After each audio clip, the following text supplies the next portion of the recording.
Good evening, Franklin Township. Welcome to the October 27th edition of the Franklin Reporter and Advocate News Hour. I am Bill Bowman, the editor. I'm joined by PJ Parker, the advertising director, and we're as both well as the co-publisher. co-publishers. Yes. And we have a great show, as I said last night. And this is the third in a row, right? This week? I am losing my ability to judge time. Wow, we're busy. But as I said last night, they're all good programs. But this one is an especially important one because we have 4 of the 6 Board of Education candidates with us. In an effort to, is there an earthquake going on? You all right? Oh, I'm sorry. Are you hearing that? I can see it. This tripod is just very weird. It just keeps shifting. So I apologize, Franklin. Oh, good heavens. This is live, folks. This isn't pre-recorded. Anyway, we think it's important that you folks, have an understanding of who the Board of Education candidates are, what they stand for, what they would bring to the Board of Education were they to be voted in, and basically why you should vote for any of them or all of them, or I can't vote for all of them, but why you should vote for them. Mm-hmm. And just a little addendum to the thought of the entire night. At least 2 people this week have said to me, well, why should I bother to watch that? I don't have any kids in the system. Well, the kids are the system. The children of Franklin Township, educated by these members administering the education processes that go on in the Franklin Township Board of Education and all of 10 schools. These kids are our future. We have an investment responsibility in each one of these children.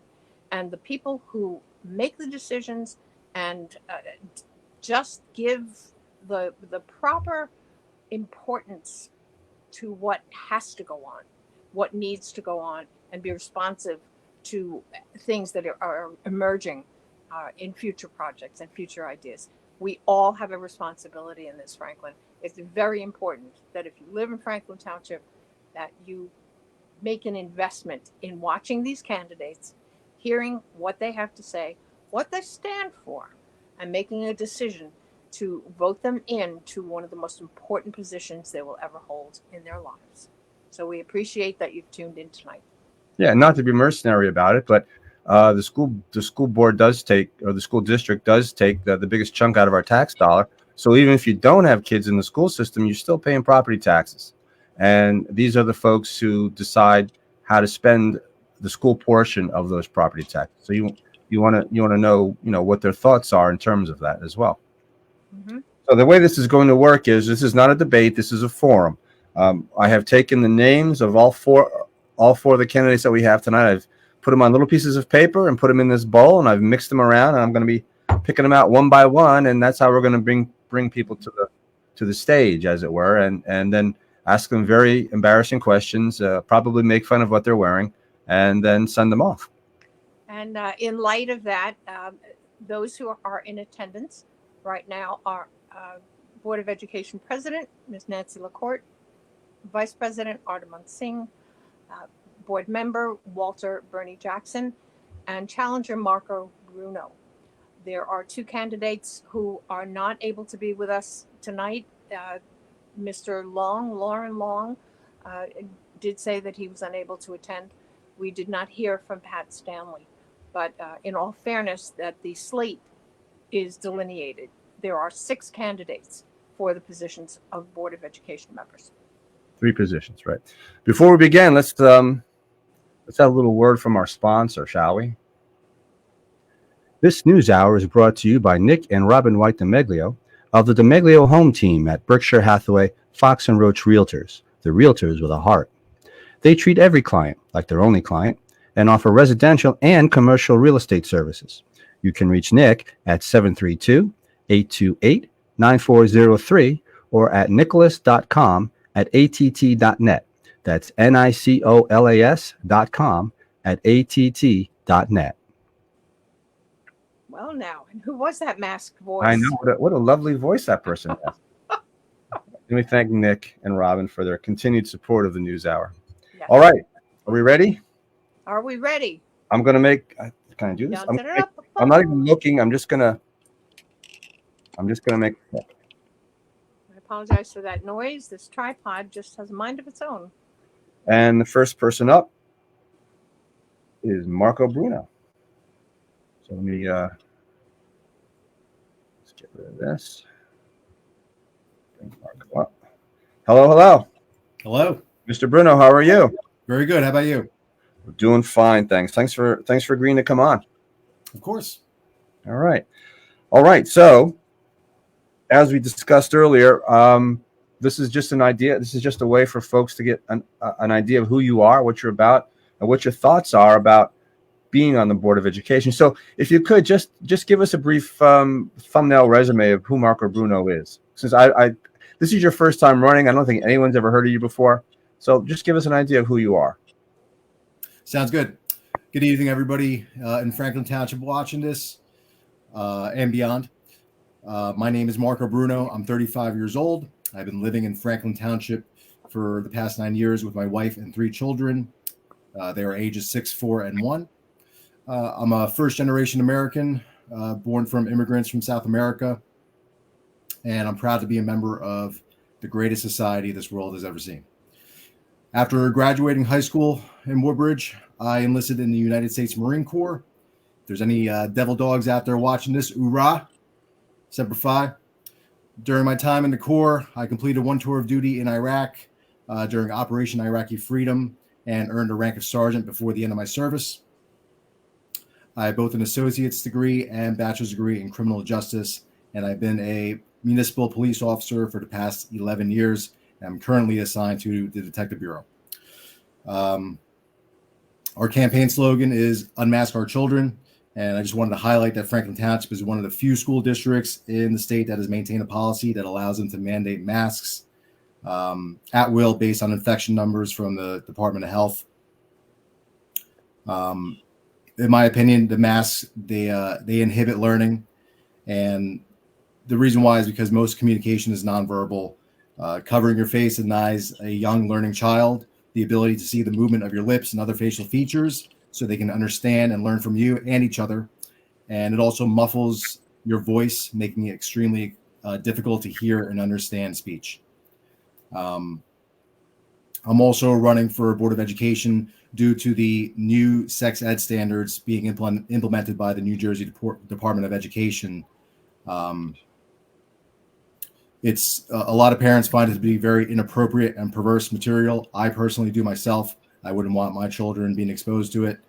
And I've yet to meet anybody that really supports it. Not to say that there isn't anyone out there that does, but once you actually look deep into it and know what it really all is, then I think that's the best policy for parents to actually be informed. And that way they can make a good decision about whether they want their children to be included in this education. One thing I saw from another school district, it was Perth Amboy. They fully adopted the standards, but they also sent a letter both in English and Spanish to all of their constituents, letting them know that that was the case, and also advising them of the option to opt out of the education, as well as a link on their website to it. And it was pretty transparent. I think one of the biggest travesties of all of this is that while we're here debating whether we should be exposing children to this material, there are other countries in the world, such as China, that has 8 times the number of graduates in STEM, which stands for science, technology, engineering, and mathematics. This is, in my opinion, this is one of the reasons that America has fallen behind and losing its posture on the world stage. And I'd like to bring that up so we could try to change course and focus on what's important so that America can continue to compete on the world stage, because everyone else, there's a lot of competition out there. I don't blame all the other nations of the world for wanting to compete with us. They should be. I think competition is good, but we have to stay in the fight so that we can maintain our standard of living here. Okay. Excuse me. That was a lot. Let me ask you about the sex ed curricula, the standards. It is as you mentioned, it is an opt-out opportunity for parents. So since parents can pull their kids from this program, what's the big deal? Well, one of the big deals is that most parents don't know that this material is being implemented this year. And if you don't know, you can't opt out. A lot of parents also don't realize that they are able to opt out. So like I said before, one thing I saw at a Perth Amboy, and the only reason I know this is because of my barber, Aldermi. I was having a conversation with him about it, and I was just asking him if he knew or not, and he didn't. And I did a little bit quick research for him. I was able to find that letter that they put out. I forwarded it to him so that he and his wife, who their first language is Spanish, could read that, know what's going on, and have then make the decision of whether they want to opt out. Based on my conversations with him already, he does not want his child exposed to that to begin with. So, so what would you do if you were on the board relating to that issue?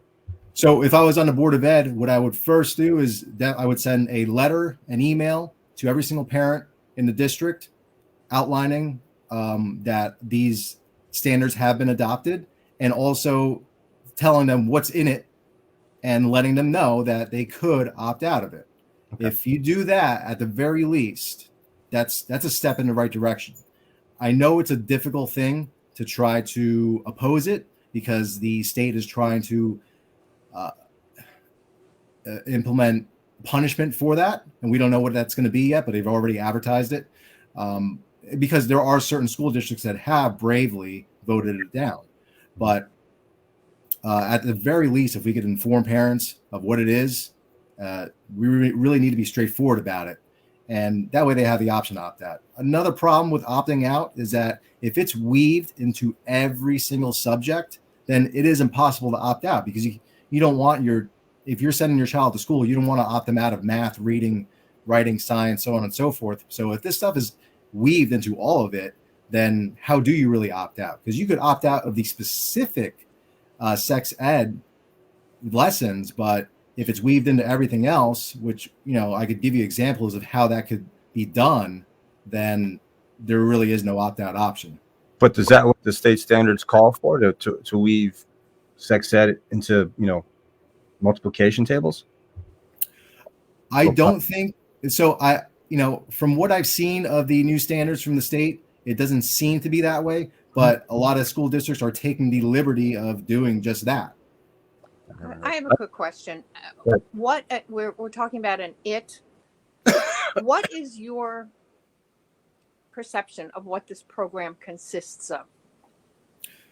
Well, it's not a perception. I've looked at the standards from the state, and I implore everyone else, whether you have children in school or not, to look at it yourself so you know what's going on. All right. Well, could don't you have it define memorized. it from your perspective? What do you think this program is?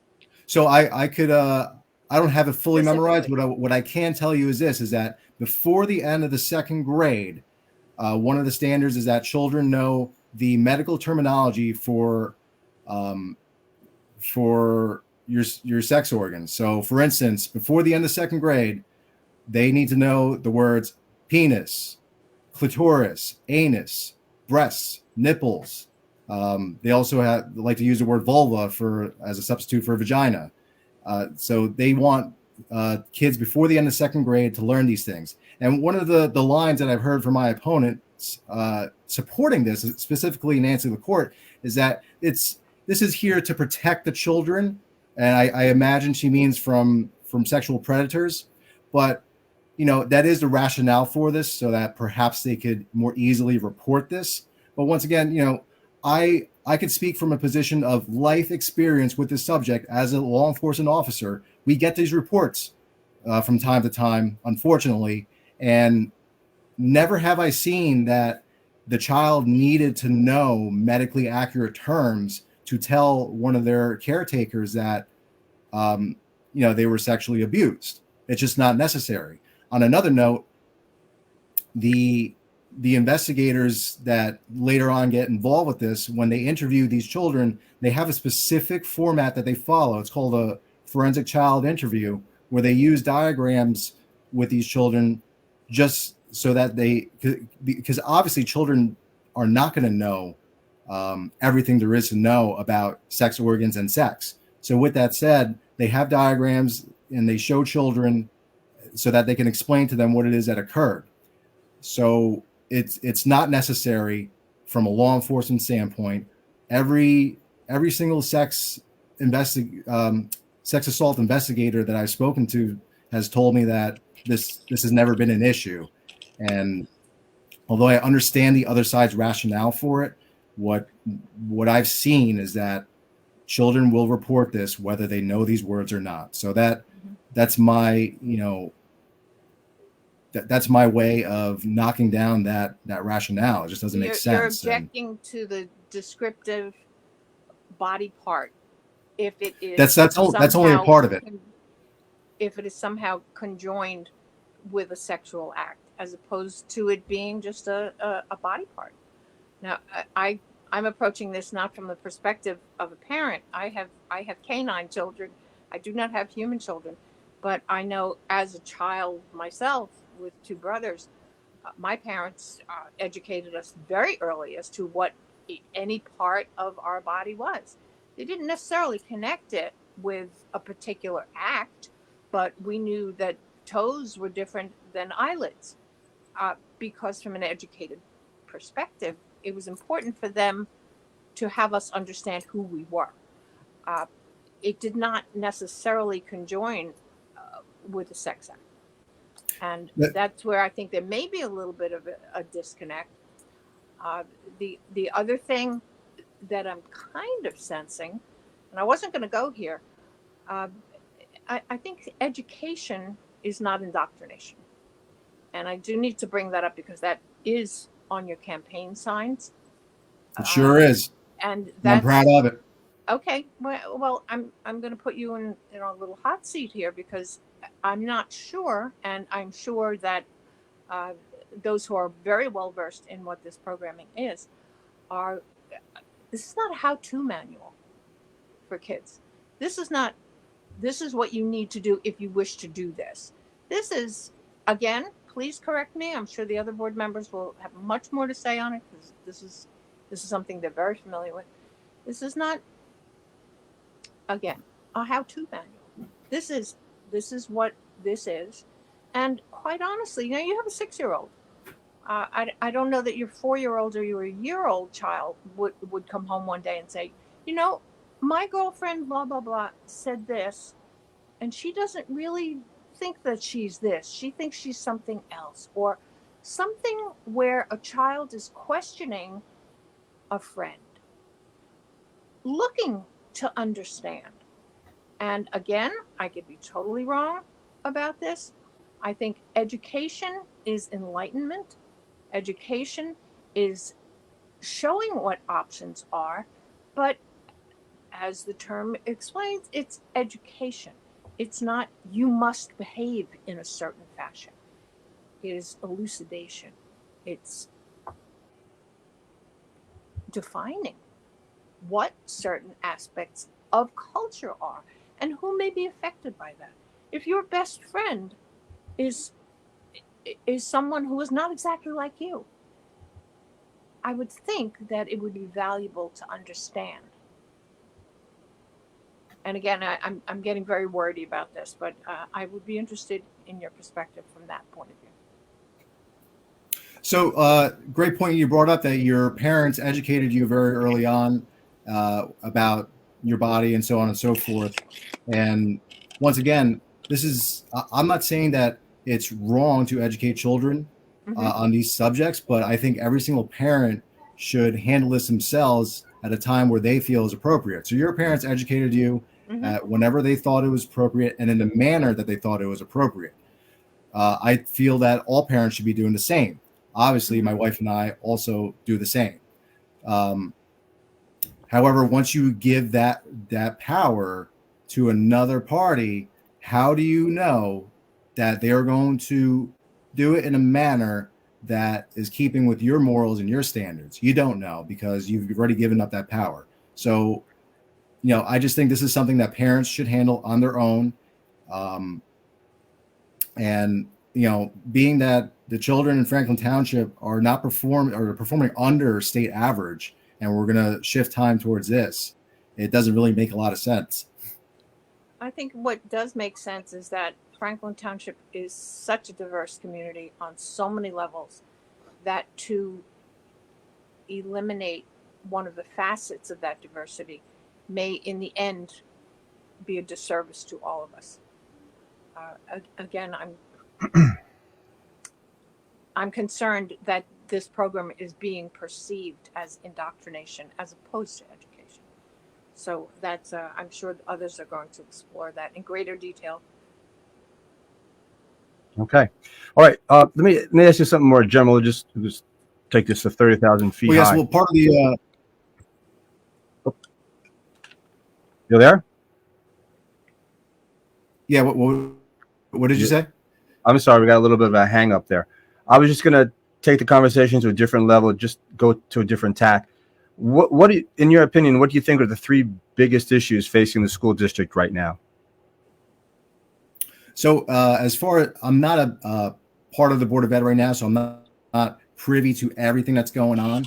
And, although I criticize things here and there, I also want to say that, that's kind of what election season does. It makes us highlight everything that we disagree about, when at the end of the day, it's probably, a very small percentage is what we disagree. We probably agree on a lot more things at the end of the day, but unfortunately, election season brings that out of us. And it's a lot more, people pay a lot more attention to what the things they disagree about and, fighting about it. But, what some of the issues I see are just looking at the averages of our students in comparison with the rest of the state. It is below. And from what I've heard, that they have been increasing, which is great. And that means that our teachers have been doing a great job, and the Board of Ed has been doing the best they can as well. So, although I do criticize some things about our Board of Education, I'm not going to sit here and say that they're 100% wrong all the time, that everything they do is terrible. That's not the case at all. In fact, I mentioned to Walter earlier that I met somebody that he knows from church, and they said he was a great guy, and I wholeheartedly believe them. And I do believe that about everybody on the Board of Ed, that they are probably good people at heart. I think most people are good, but we disagree on a few things. So, like I said before, being that we need to bring our kids up to snuff when it comes to reading, writing, arithmetic, if we could divert more time and effort and resources to that, I think it would be more productive. And that's what most parents send their children to school for, is to learn that type of stuff. And parents usually want to be the ones to teach them their morals and everything else. So what a lot of parents want is just a return to that, so that schools just are more basic and parents can handle the rest. Mm-hmm. Reading, writing, and arithmetic. Yes. Okay. So education, not indoctrination. Okay, that you led right into our next question. What exactly do you mean by that? So what I mean by that, and what I was going to say before, is that on top of the medically naming genitals, there's also a lot of gender ideology woven into all of this new sex ed standards. So, you're with that, teachers are now in charge of teaching young students about people that are transgender or lesbian or gay or whatever the case may be. And that's a conversation that most parents want to have with their children when they feel the time is right, especially when they're younger. A lot of times most children, they don't notice these things, and parents don't want to bring it up to them just so soon. And it's different for every single kid. So a lot of parents just want to handle it themselves the way they want to when they feel it's right. Okay, but again, that program, parents can opt out. Yeah, they can opt out of it if they know to do so. And on another note, I just saw something recently, and I can't confirm the veracity of it, but it seems that the students that are opting out of a particular school are being put in what is basically a closet. It's this little maintenance room. I saw pictures of it, and all that's really going to do is discourage anyone else from wanting to opt out. If kids got to be stuck in that room for the 45 minutes of that lesson all the time, they'd rather probably be with the rest of their friends, and they're probably that's going to cause a lot of parents to not want to opt out. Mm-hmm. Okay. So interesting choice of description, that closet. Yeah, funny. What would be your priority as a school board member, or your priorities? So I would first have to evaluate, exactly what's going on. I'd have to talk to the other Board of Ed members and get their point of view on it, and see. I'd like to. I always like to listen to both sides of every single story, because that's how you learn the most, and try to find a way to somehow make everybody the most people you can happy, because you can't make everyone happy. It's impossible, but you can find ways to negotiate. Like I said before, I think a good step in the right direction would be to inform all the parents about this education, let them know that they could opt out, and make it so that if their kids opt out, that they are treated with respect. Right. Okay. And then the other, just the other part of what Bill's question was, what do you perceive as the top 3 issues that need to be faced by the Board of Ed right now?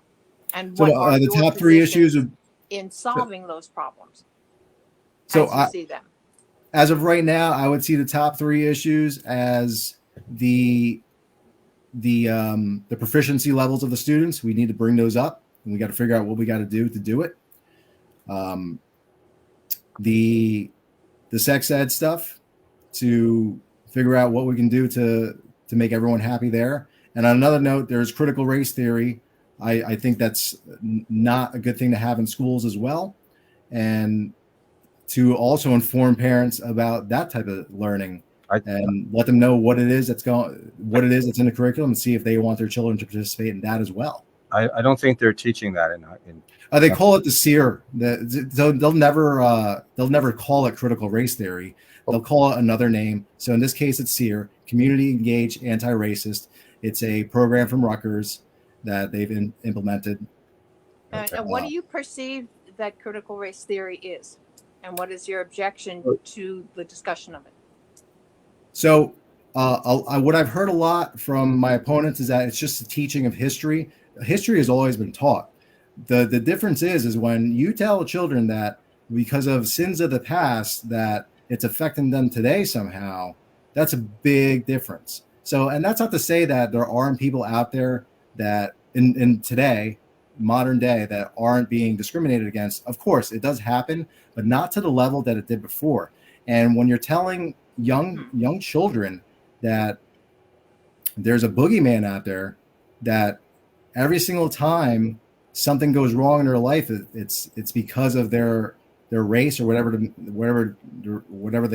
it is, that's going to do nothing but give them a negative outlook on life, and it's going to cause them to be angry whenever things do go wrong, because not everything is always going to be perfect in your life. There are struggles, no matter what, and you have to fight through them. So very fortunately, I was never brought up with that outlook. My parents came from another country. This type of stuff is absolutely foreign to most foreigners. When I mention this to people who immigrate here, they look at me like I'm crazy. They don't know what I'm talking about, especially Hispanics. A lot of Hispanics come here, still believe that America is the best country in the world, that it's the country of opportunity, and they work hard and they make use of that. And they don't teach this to their children, as far as I know. So then, and that's why I see a lot of them excel. And you actually see the same for people coming from Asian countries, Africa, and the Caribbean. For some reason, all these children are excelling above and beyond people that are born here. So you're objecting to the teaching of anti-racism? Well, it sounds really nice, anti-racism, but if you look at the actual curriculum, because at the end of the day, that's why they title this stuff a certain way, because that question that you gave me right there, you're objecting to anti-racism. You must be a racist. That's what people are going to get out of it. No, don't I'm not saying that's what you're saying. I'm not saying that's what you're accusing, but that's the perception that people will get sometimes when you use those types of terms to describe this ideology. And at the end of the day, when you look at the actual subject matter in this curriculum, that's not what it is. It's indoctrination. And it's just giving kids a negative outlook at life. It's teaching them to observe everything through a racial lens. And just that just doesn't work. It's not good for them. I'm very fortunate sure that it's not good to have for had them to be ignorant of much of the injustices that are continuing and in many, many cases escalating way beyond what it was 50 years ago. But anyway, that's funny enough. This is the problem here, is that people want to tell people who believe in this ideology want to tell people like me that because of my genetic ancestry that I should think, act, and talk a certain way, and that's what I'm completely against. I don't believe in any of this stuff, and I've done very well in this country. No one has, I've been treated nothing but well by white Americans my entire life, and they all know what my ancestry is. They all know I speak Spanish. They all know I come from parents that speak Spanish. Mm-hmm. I've been treated nothing but well. So I have a lot of trouble finding these terrible people out there that is being advertised by those that push this ideology. They make it seem like they're everywhere. I haven't found them. And maybe you want to say it's because we're in New Jersey and we're a much more tolerant state. I doubt that as well, because I served in the Marine Corps with people from the West Coast, the South, everywhere. And I didn't run into that problem there either. I was well accepted by all of them. Okay, I'm gonna just ask you one last question, just a general question, because we have to move along. Why should people vote for you? People should vote for me because I'm a reasonable, objective person. On another note, one thing that my running mate Lauren Long loves to tell me every chance that he gets is that I'm the cheapest person that he's ever met. And to a certain degree, it's true. But what I am is I am responsible about my spending. I won't spend money on something unless it's necessary. I don't like to waste money. I think very hard about what I spend money on. I don't spend impulsively.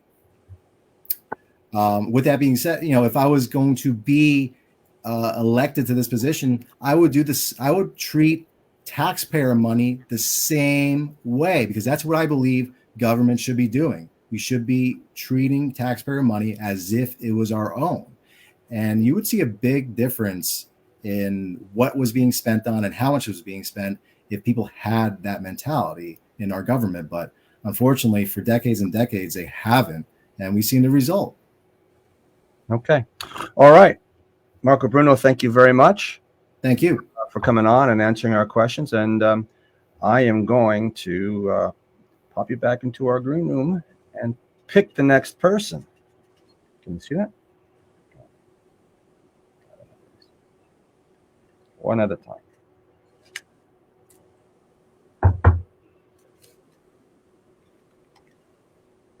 Okay. Caught up my board president, Nancy LaCourte. Hello. How are you? I'm well. How are you doing tonight? Good. Thanks for agreeing to come on with us tonight. Thanks for hosting this. You're quite welcome. All right. We're going to give you the same platform. I know this is probably hard to believe, but there may be some people who don't know you. So if you could give us a thumbnail resume of just who Nancy LaCourte is. Okay. I moved here when I was four years old, a very, very long time ago. Graduated from Franklin. My brother graduated from Franklin, moved away for a minute, came back, raised my 3 children here. They graduated from Franklin. I'm married to Bob, and together between the two of us, we have a very well blended family, 6 kids. and 6.75 grandchildren. So that's about our family. In terms of my professional background, I've mostly worked in marketing communications. Most recently, I was the fundraiser and event planner for the Franklin Food Bank, which was a great job and helping the people in our community. I've worked at large corporations. I had an opportunity to get involved with nonprofits, that a woman who was working with nonprofits, teaching them how to do better business. And I found out I really liked the nonprofit world. I went to go work for the National Guard as a federal contractor, working with the state family readiness programs as a state family readiness assistant, helping families and their service members during a deployment and the cycles of deployment, which is a great thing because both my sons deployed, so it was really important to me. Now don't tell my husband, but I'm kind of retired. So, but I still volunteer a lot because I really believe in giving back. And I've been involved in helping local school groups, anything that supports education, anything that supports the troops, anything that supports our seniors. Just really, like, I love Franklin and I want to give back to Franklin since I've spent so much of my life here. And my husband as well is very active in the community. Yes, yes. Um, And what term would this be for you? I'm sorry? What term would this be for you? Like 87. I was elected in 2006, served until 2013, took a year off to take care of my father. Excuse me. Reelected in 2014 and have been serving since. I've been the board president for the past 4 years with Ardeman as my vice president.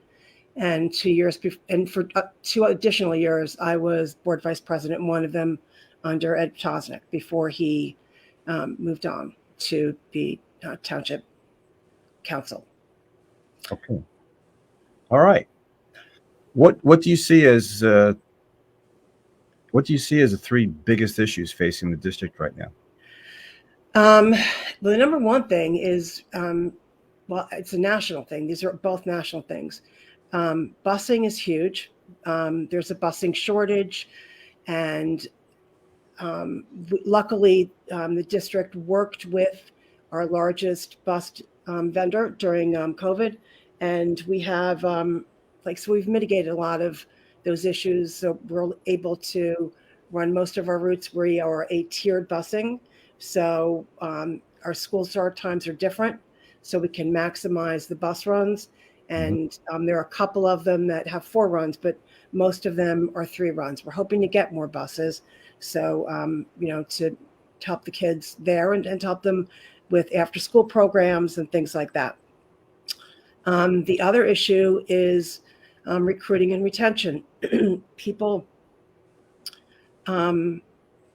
it's hard to be a teacher, and teachers and everybody went through a very difficult time during COVID.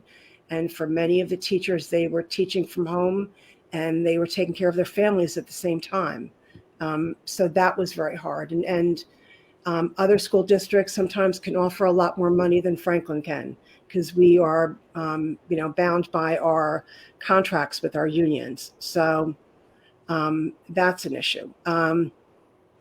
Obviously, test scores are always going to be an issue. And right now they're an issue because of, COVID. So we're trying to catch up in it. But I think that all of the services that we put in place during COVID, immediately before COVID, we had just contracted with Rutgers Behavioral Health to provide more mental health options for our students. And we recently just partnered with Bridgeway in Bridgewater to provide even more, because this is a very difficult time for not only the students, not only their families, but also the staff. So, and communities. So everybody has a lot of healing to do and issues to get through, to move on from COVID. So those are, I think, the issues.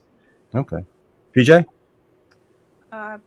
We touched on with Marco the area of education, not indoctrination, and the subject of the sex education came up. Mhm. And I'd like you to perhaps elucidate exactly what that program is. Okay, so um,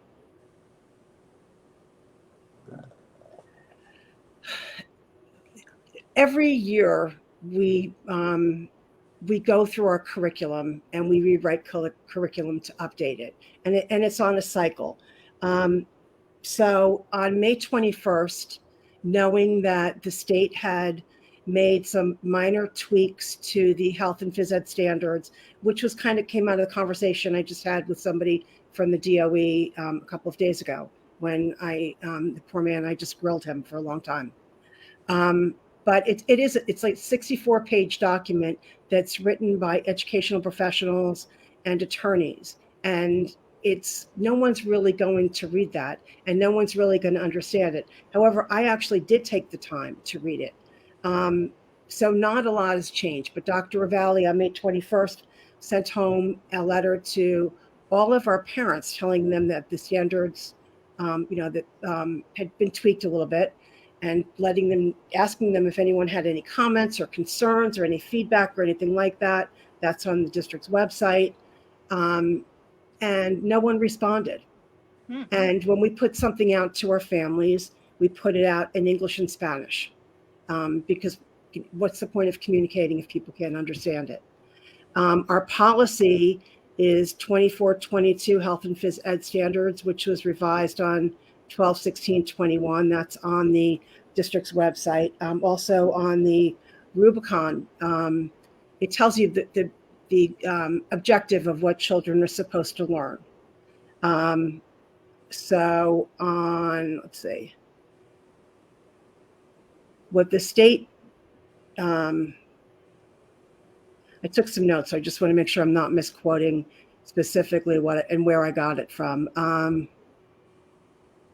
All right, so NJSA 18A, which really governs education, 35-4.7, any student whose parent presents to the principal a signed statement that any part of the instruction in health, family life education, or sex education is in conflict with their conscience or sincerely morally held moral or religious beliefs shall be excused from that portion of the course where such instruction is being given, and no penalties as to credits or graduation shall result. These classes are typically taught in May, and they are not really long classes. So parents have the opportunity to opt out. They've always had the opportunity to opt out. I think it might have been President Bush who put out something around the time of AIDS that parents could opt out. I forget what the particular law is called. But you can see what our standards are on our website. So for students by the end of second grade, the idea is every individual has unique skills and qualities, which can include the activities they enjoy, such as how they may dress, their mannerisms, things they like to do. S.1.2, SSH.2: discuss the range of ways people express their gender and how gender role stereotypes may limit behavior. Basically, what this means is that if you are a boy, typically, I don't know, my father was a boy growing up in a very long time ago. Boys like boys things. They liked football. You liked the color blue. You were going to be an executive in a company. Women were taught back then that you stayed home and you raised your family and you liked the color pink. And, your career goals were limited to maybe teaching or nursing. Now, realizing that that doesn't make any sense, girls are being taught that you can be the first female to get to the International Space Station. You can run a country as a prime minister, or maybe the United States. You can You can do anything that you want to do. You can like the color blue, which happens to be my favorite color. Boys are taught that you can like dolls. You can get into nursing. You can, things that were typically more in fashion, right? Whatever it was that was taught that you were confined to, that was going to be what you were taught in terms of like, you're a male, this is what you're going to like, or this is you're female, this is what you're going to like. It's not like that anymore. So that's basically what that's teaching. But there is on the district website, the Rubicon map for second grade students.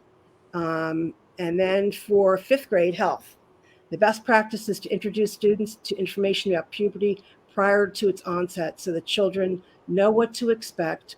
The World Health Organization 2021 and United Nations Educational, Scientific, and Cultural Organization, UNESCO, 2018. So by the end of grade 5, students will be expected to explain common human sexual development and the role of hormones. The focus of this instruction is to emphasize to students that developmental changes and feelings are normal. And again, that is on the district website. What about and that's what age group? That is by the end of fifth grade. What about the naming the body parts, the genitals?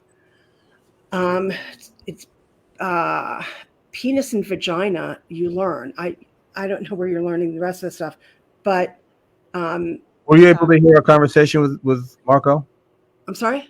Were you able to hear our conversation with Marco? Mm-hmm. Right. Okay. So what he said was that by the end of the second grade, students would be expected to be able to name penis and vagina and whatever else.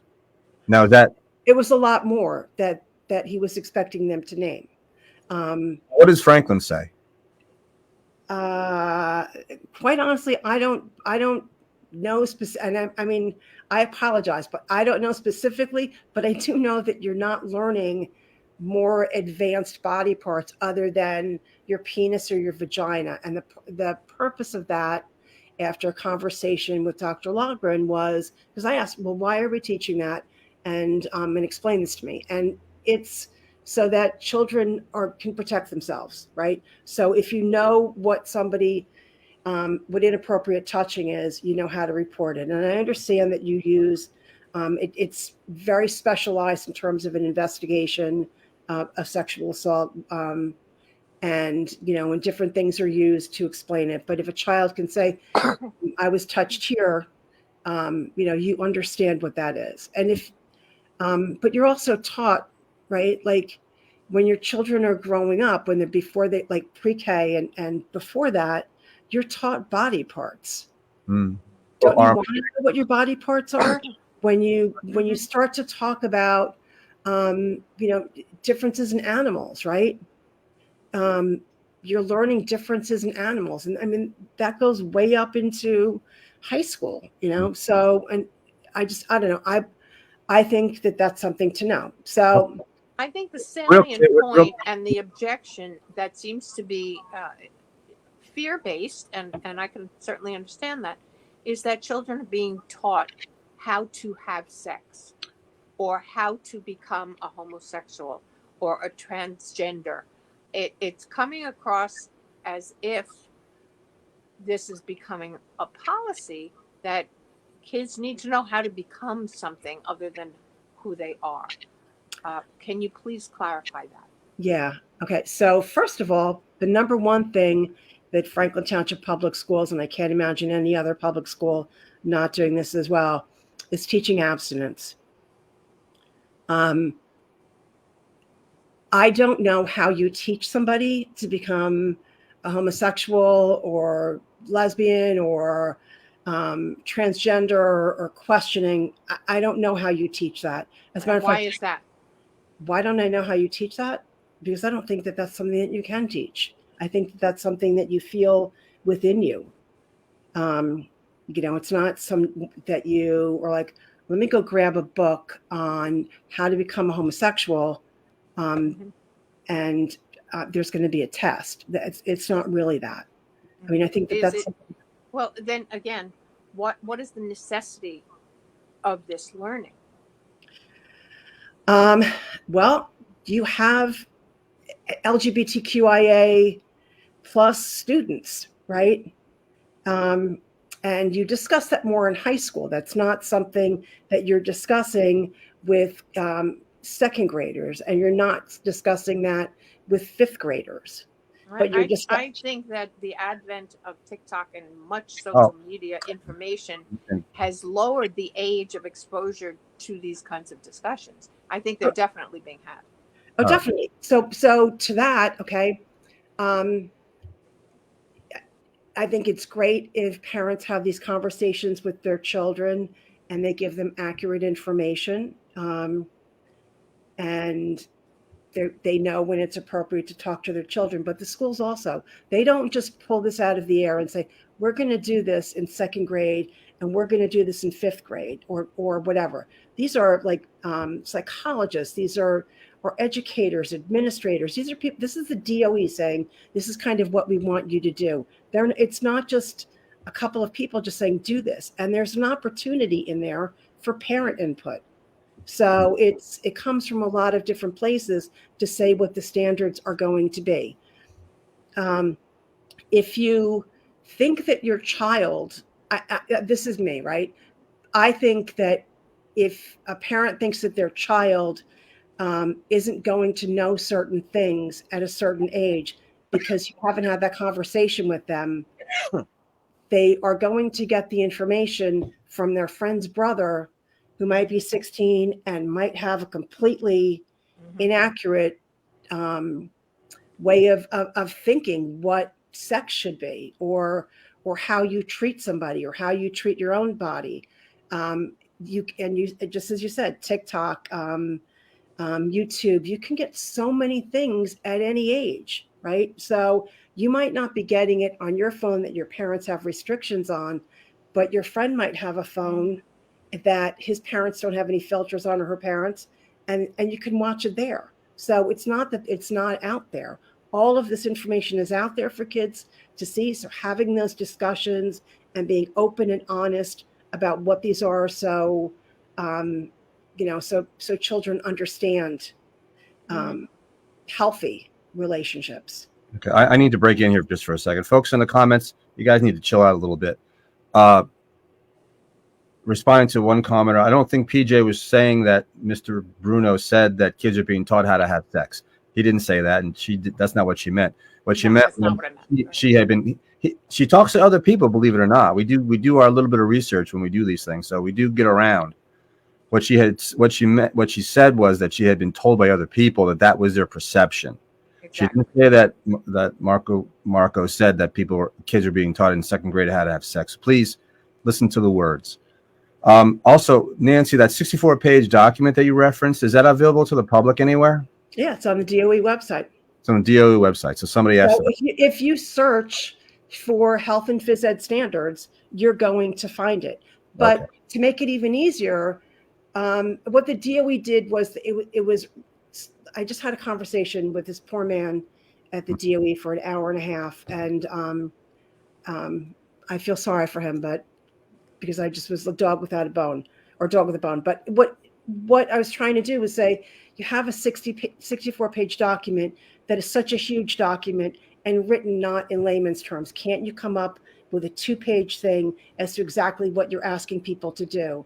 And it's really more down to what the schools are doing, right? Like pushing it back down to a local level. And if you don't comply with the standards, there is a CUSAC review. It's a quality review that this, unfortunately, is our year to go through CUSAC. Like a third of the state, every school district, every 3 years you go through that.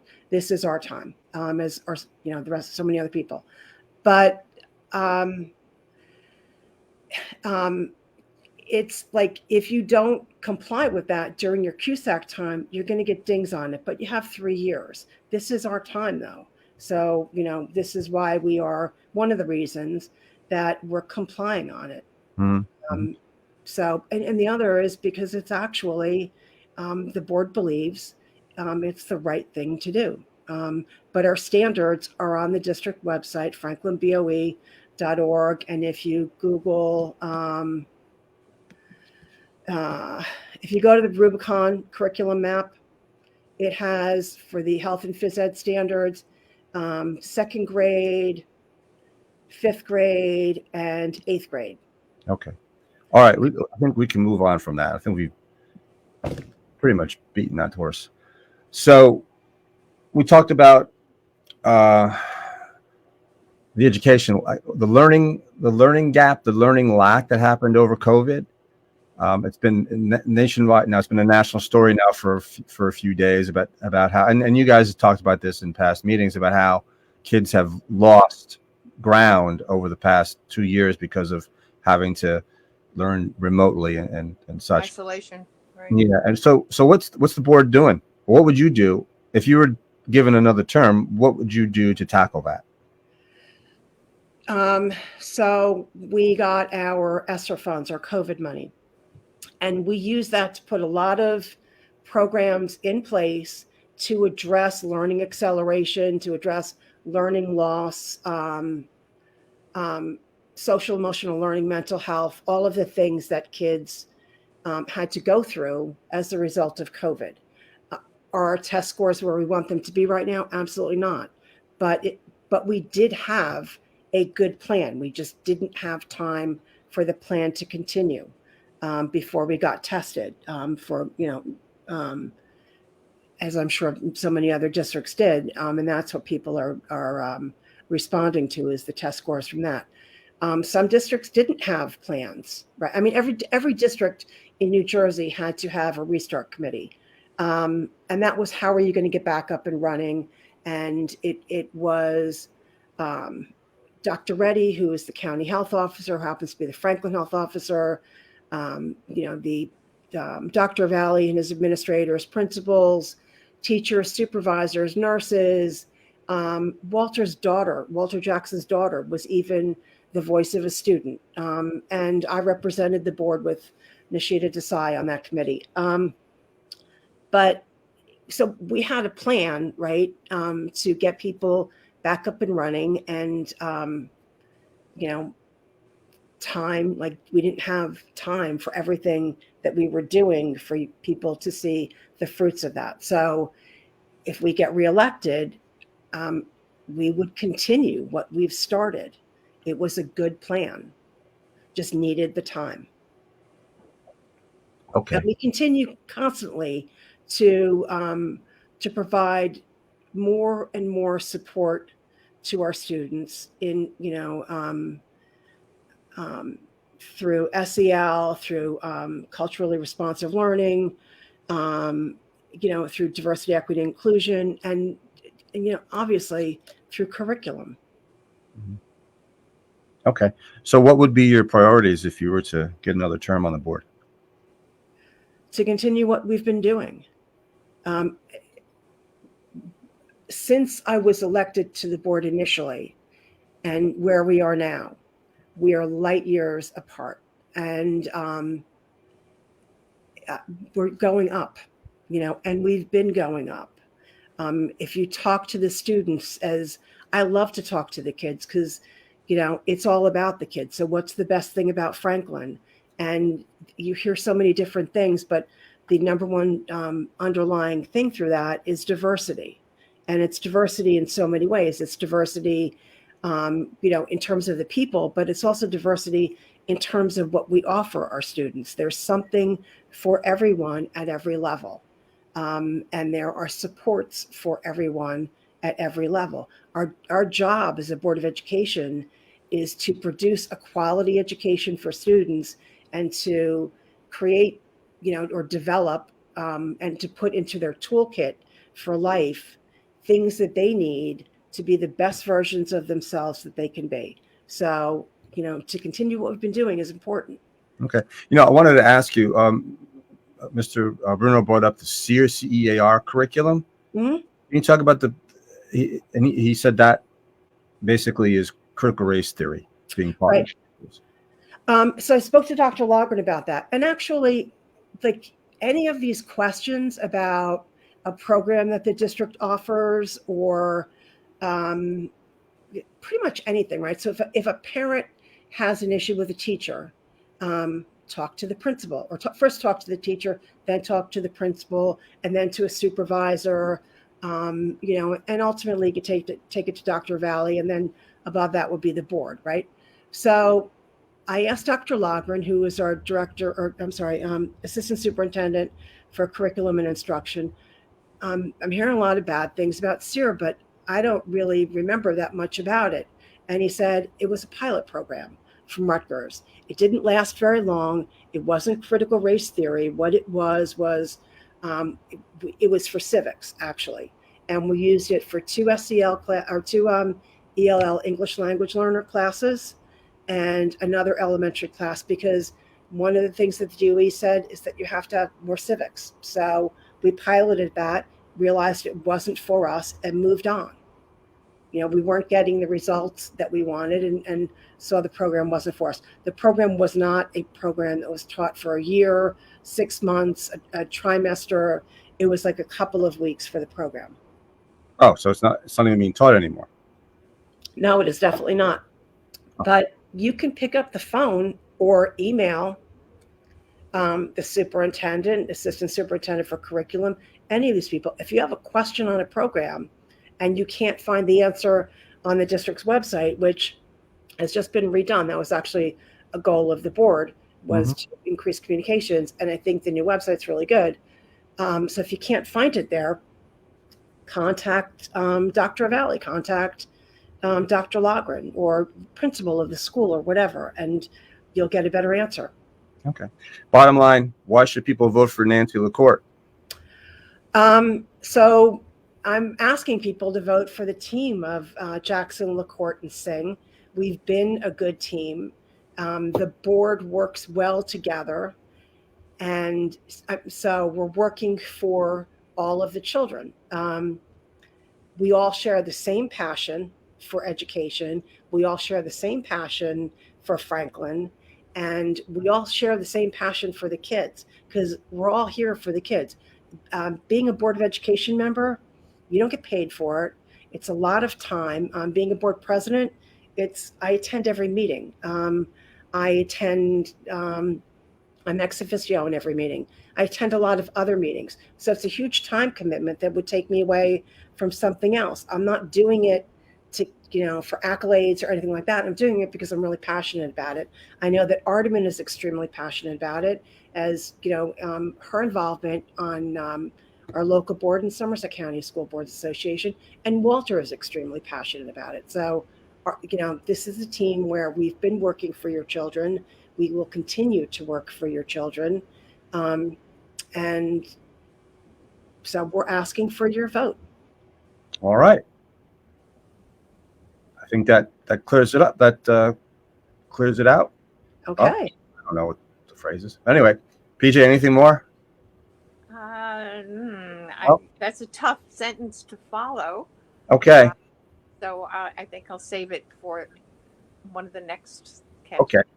Nancy LaCourte, thank you for joining us tonight. Really appreciate it. We're going to send you back into the green room. All right. 2 more. You guys have been very patient, by the way. Thank you so much for hanging in with us. All right. Who's this?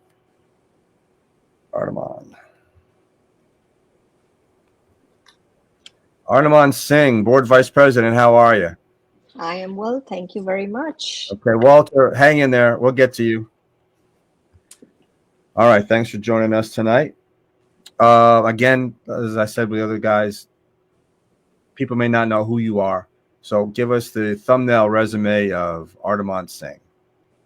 Sure, absolutely. So Ardeman Singh came to Franklin Township in 1998, December, a couple days before Christmas, and made Franklin her home.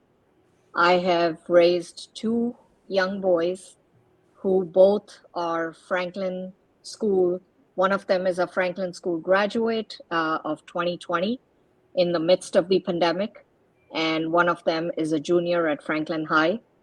And love Franklin Township. I have been involved with Franklin Township even before I had my boys.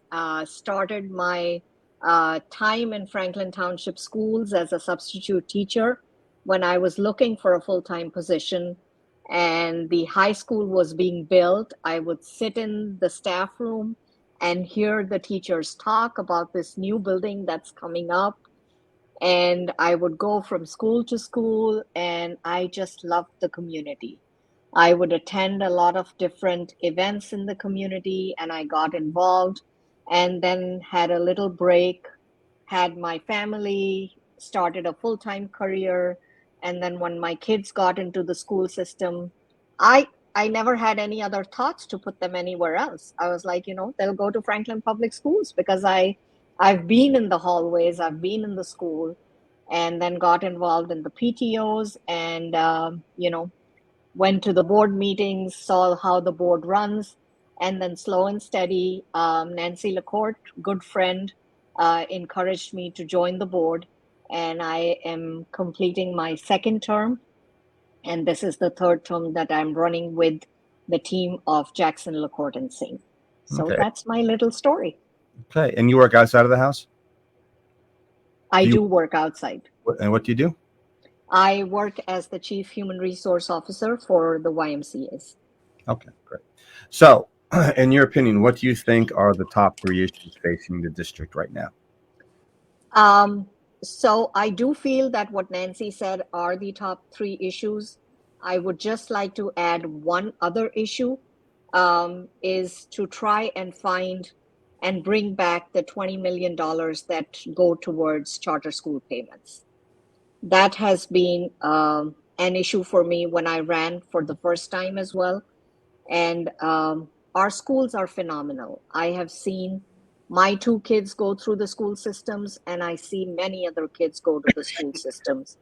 And I feel that I am still not able to communicate to the entire community how great our schools are, how we work towards creating a whole child.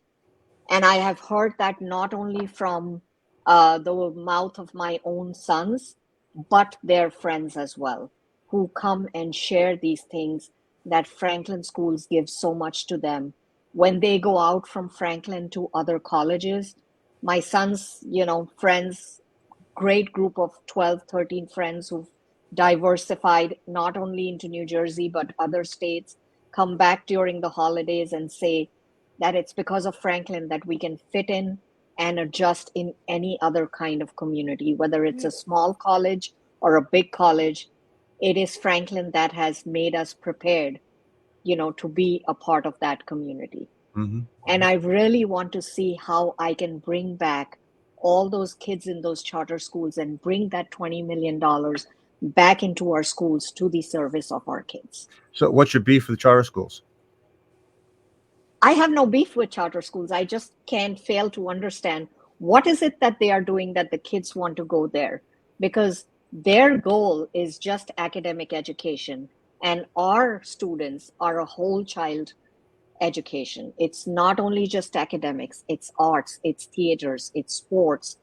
And when the kids apply for colleges, that's what the colleges are looking for. We do have charter school kids that come back to us at the high school level. We have a large number of kids that come back to us. And I've heard neighbors and friends tell me, oh, now it's time to bring the child back into, and I see those kids struggle. I see those kids at the elementary level and at the middle school level. When our kids are playing outside in the summer, these kids are sitting inside trying to finish their homework, their projects, and the parents are sitting with them. I fail to understand. You have a choice. Well, the charter schools have arts programs, don't they? I mean, I've been to different charter schools. Well, it was only 2. I've been to the charter schools in town, and they've put on arts programs. I mean, maybe not to the extent kids have, yes, but the parents have to pay for those. They are not part of the school education.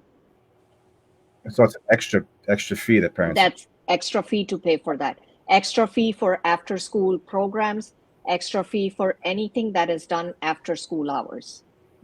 Okay, gotcha. PJ? Yeah, I'm kind of at a crossroads with this. I've been to several events in just about every school in the district, including the charter schools. And I, as you were saying, what you were saying, Ardaman, about the kids being strictly academically oriented, and that they're not really having any fun. They're not developing the rest of their personalities or their gifts and talents. I'm not really seeing that. I've been to a number of events at both charter schools where the kids are participating in shows and showing musical talent or dance or art or singing or or literary excellence or Mhm. scientific experiment. And it's from what I've seen, it's not just the academic level of it; it's the experimental level of it, Mhm. the art of the possible in the science world.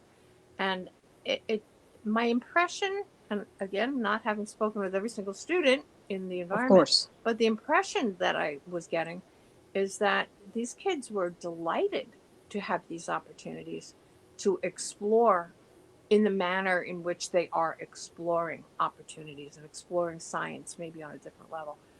Uh, and that's neither here nor there, and it's not a value judgment for or against the other half of the public school system. Mhm. I think the emphasis is absolutely academic, but Mhm. these kids are having fun. I don't see them That's good to feeling know. well. Yeah. Yeah, and again, I'm not at every single event, but it just when you said that, it reminded me of my own experience that I had an opportunity to uh, participate in a program where I skipped 8th grade. And my mother was dead set against it. Oh, you're going to be wearing glasses this thick, and you're going to blah blah blah blah. And that was not true. I participated in the I program, I and completely get and I what you're went saying. in the directions that I needed to go in. I'm saying that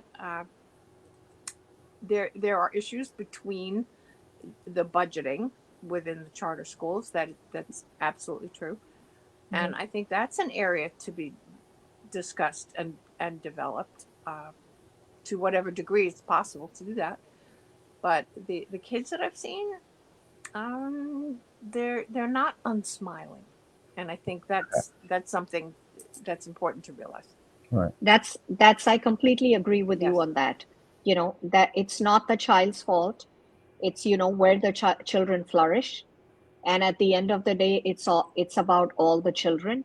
Mm-hmm. Some choose to go at one place, some choose to go at the other place. All I'm trying to say is what they are getting at the charter schools, they can also get at the public Mm-hmm. schools. Mm-hmm. I So, go ahead. I'm yes, sorry. Bill. No, No, go. go ahead. I was going to say, I think what your main gripe is the funding behind the charter schools, Yes, that right? is my main gripe. Tax That money. is my main gripe. Yeah. Okay. I mean, yeah. Okay. Which is not necessarily to say that the kids are suffering under this academic No. mantle of you must. Um, Well, some kids but are. yes, I see the some kids, budgeting that's and that's that's survival. personal stories that I have heard. Mm-hmm. And those kids have come back and they Mm-hmm. have, flourished even more coming back to the public schools. Mm-hmm. So those are personal stories. As a parent, I have heard from other Sure. All right. parents, Absolutely. and I just wanted to share that Mm-hmm. Well, not. since you asked me. Yeah, sure. Not every school setup is meant for every kid, right? I mean, some kids Oh, flourish exactly. in types of schools, and that's why I guess we have, what are they called? Magnet schools? Is that what they're called? We have. I'm more familiar with them down in Monmouth County. Science schools. We have an arts school down there. So you know, certain kids wouldn't flourish in those kinds of environments, whereas other Right. kids would, and they just have to find. Some kids Mm-hmm. don't belong in college, right? Mhm. Even though they may have done well in high school, college just is not their thing, and they just don't belong going, and they should go somewhere else. But anyway, Right. that's neither here nor there. Well, Yep. yeah, again, just one more comment. Probably about 3 or 4, maybe 5 years ago, we started a senior prom live stream event, a red carpet event. And what it has become is pretty much chatting with the seniors. And there are 2 questions that I've been asking. And the first question is, what is your best highlight? What is your favorite memory of Franklin High School? Mhm. And the second question is, what is your next step? Mhm. Every one of these kids had wonderful things to say about Franklin, either about a teacher, a course, the level of friendships that they've been able to develop, and each one of them had a plan. And Yes. the diversity of the planning went from engineering to education to the arts to culinary to astronomy to space travel.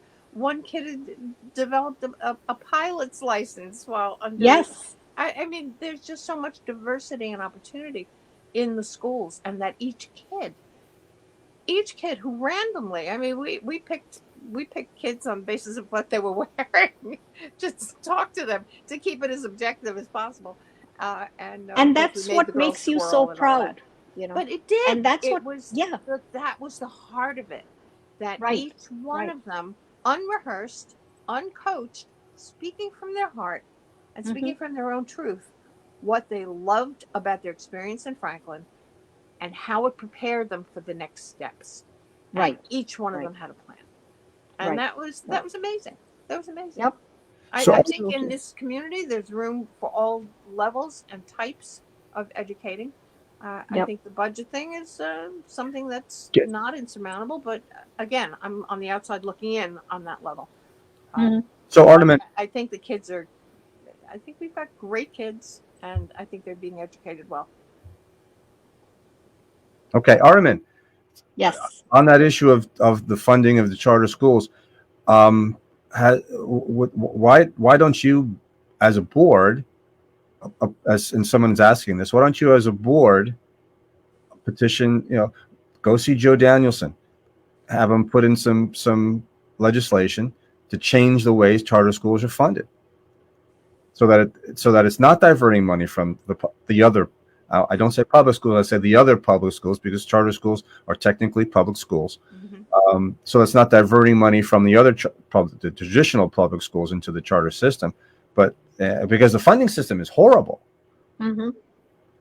So, I mean, would you guys be willing to think about that, do you think? It's definitely a conversation. Yeah. It's, it lends for a conversation. We've had several conversations, and it again leads me to, a frustration point, because you look at the public school budget. We have open public hearings about our budget. Our budget is very open and transparent. Mhm. Line by line, every item is shown. It is on the school website. You can go back to, 2021, 2020 years, and you can see the budget. It is discussed before it goes to the county superintendent, before it is voted upon. Public is given an opportunity to come and speak and talk about the budget. On the other hand, when we go on the charter school websites, we give them a certain amount that is per pupil, that the funding, I agree what the state tells us, this is what you have to give them.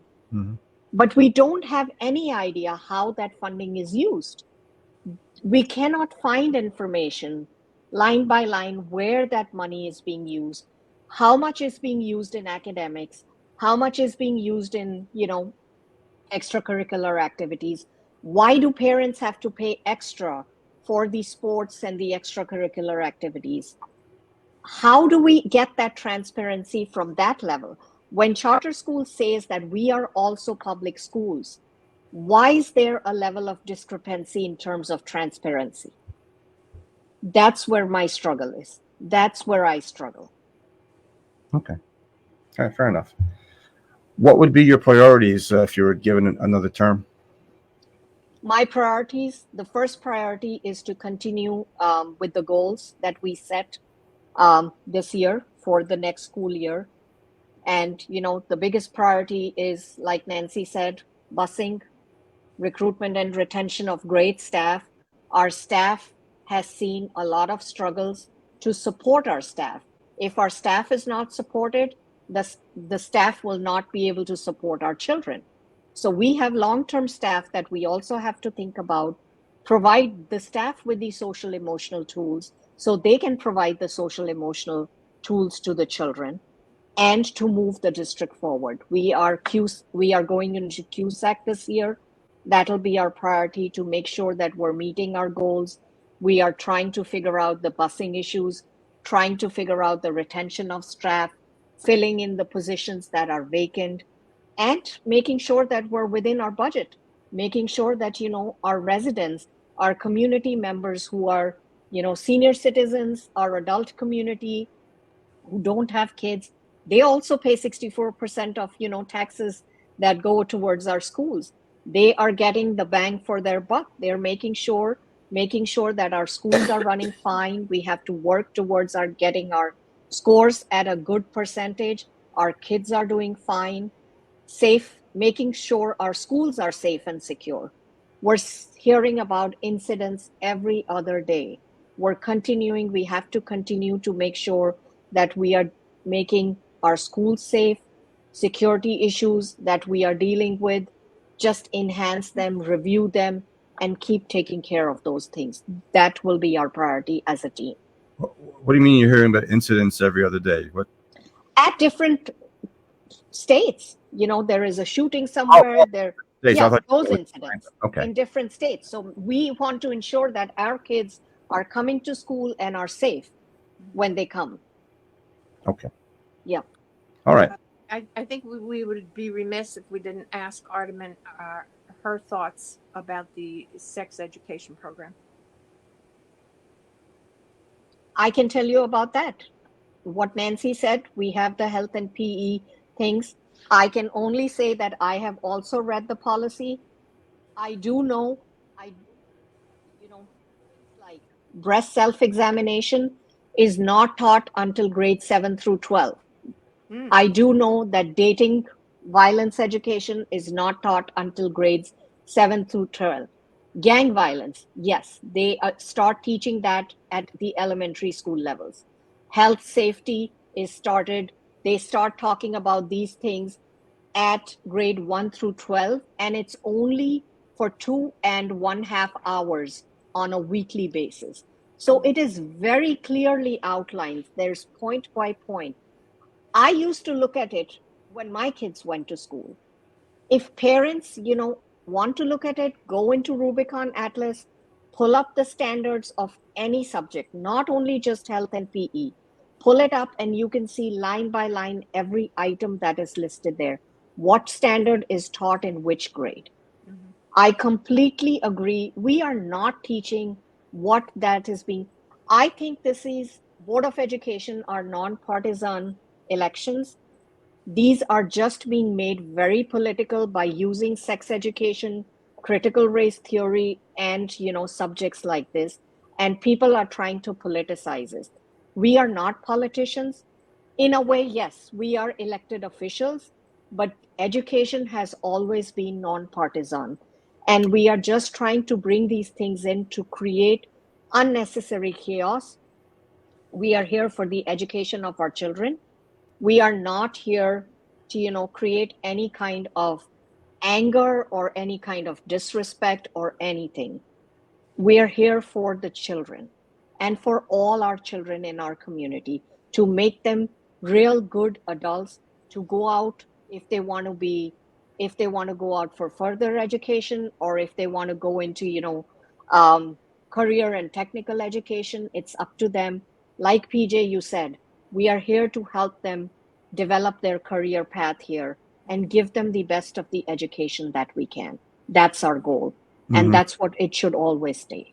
Mm-hmm. I forgot to ask Nancy, and maybe you can answer this question. How do parents opt out? I think she said they had to fill out a form, but are they notified? Is there a letter that goes out or something? Yes. So when my kids were in the health and PE class, we would get a letter every time before that subject was being taught. Now it's on Genesis. You get it on Genesis. You have the option to opt out. If you don't sign it, don't opt out, then you're automatically in and you will attend that class. And Ardaman, I just have to say, I've been covering school board since 1983. And it's very rarely that a school board is nonpartisan. If you look under the sheets, you'll find it. You'll find it. Believe me. I'm not saying that's not necessarily I'm going to leave it at that. It's not Franklin you can leave it talking about. No, I'm not saying that. I'm not saying that. No. Yeah. No, I'm not saying that. I really wish people would, really keep politics out of it. Oh, that's my genuine feeling. That, in my career, I've covered I've covered nonpartisan towns. Mhm. That when you look Mm. under the sheets, you see where the money's coming from, and it's highly partisan. Okay. And a Okay. lot of towns. But Bill, I really feel like our team is Oh, so I hear. well coordinated and cohesive. I understand what you're We saying, really don't talk about politics and don't bring that in. but a lot of And I feel like I really feel proud of that team, that we work together so well.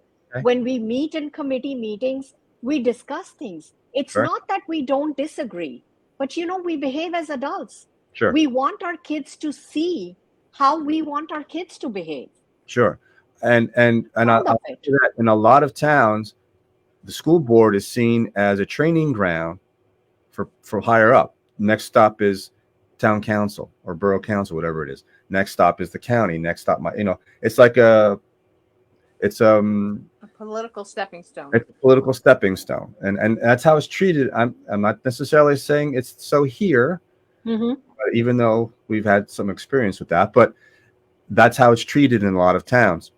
And all you have to do is go look at the ELEC records on a lot of these things, and you'll see that I mean, I covered Bradley Beach for a while when I worked at the Asbury Park Press, and Bradley Beach supposedly has a nonpartisan government, but now when you looked under the hood, anyway, that's neither here nor there. But those are all my questions, Peach. Do you have? Well, again, just not to stir the hornet's nest continually, but I think the sex education topic is really heavily weighing on many parents' minds.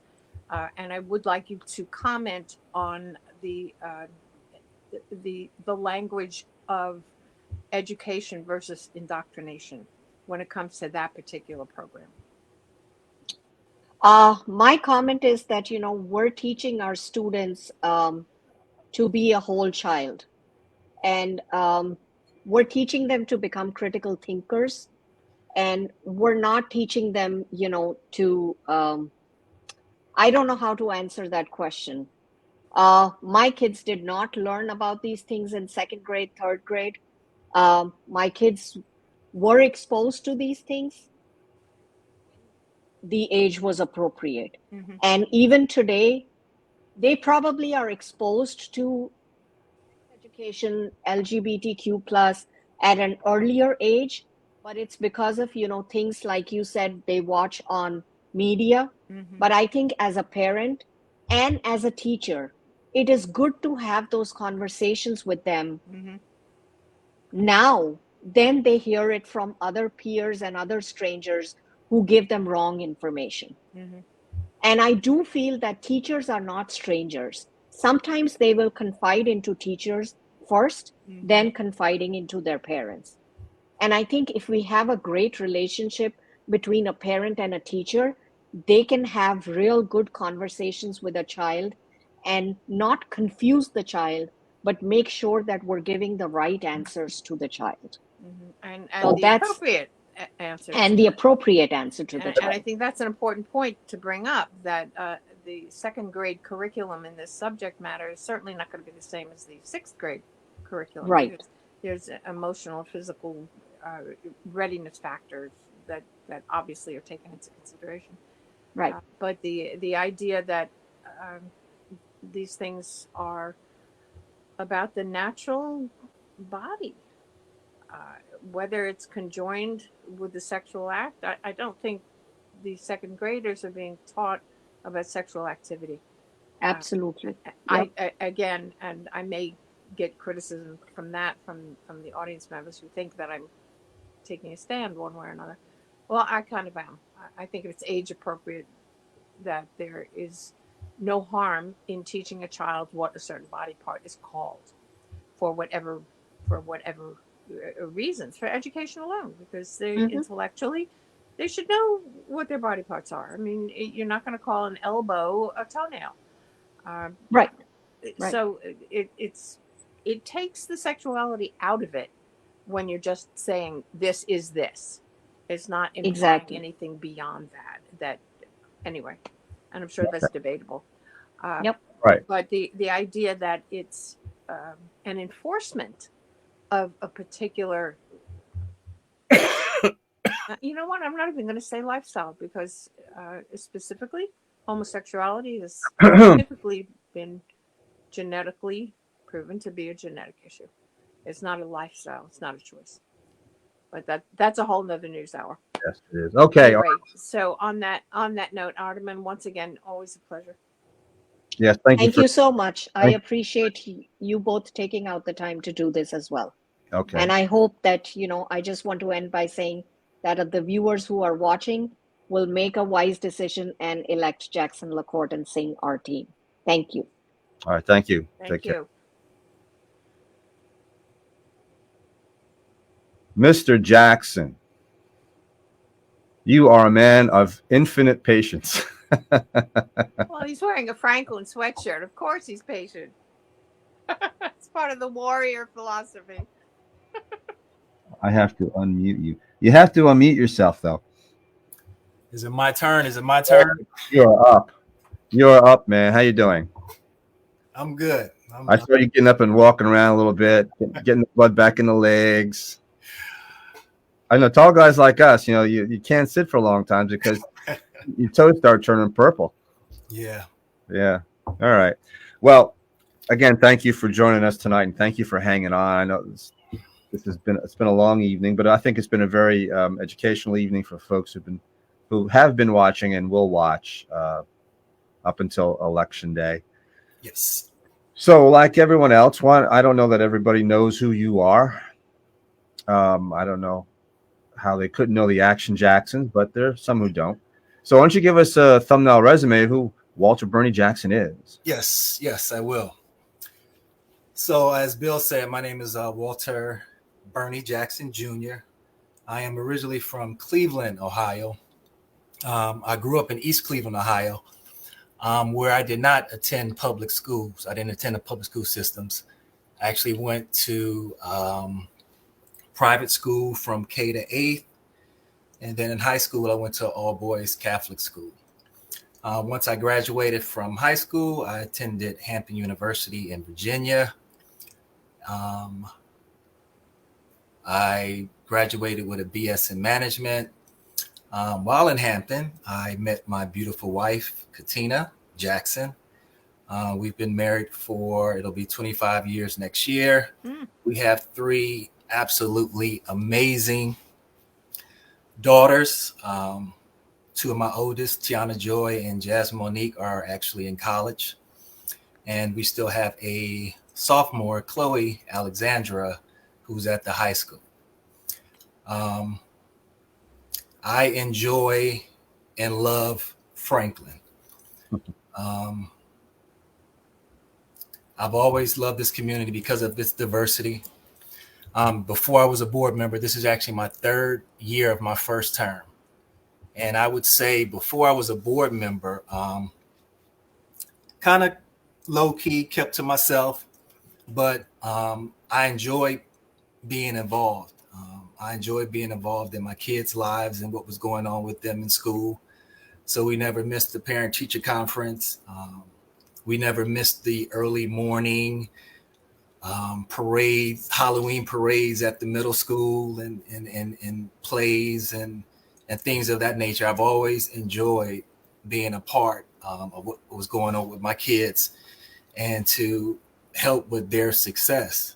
And Franklin has done an absolutely amazing job in ensuring that my kids were successful throughout their educational endeavors, through all the schools, and even now in college. So it's Franklin is a true testament of what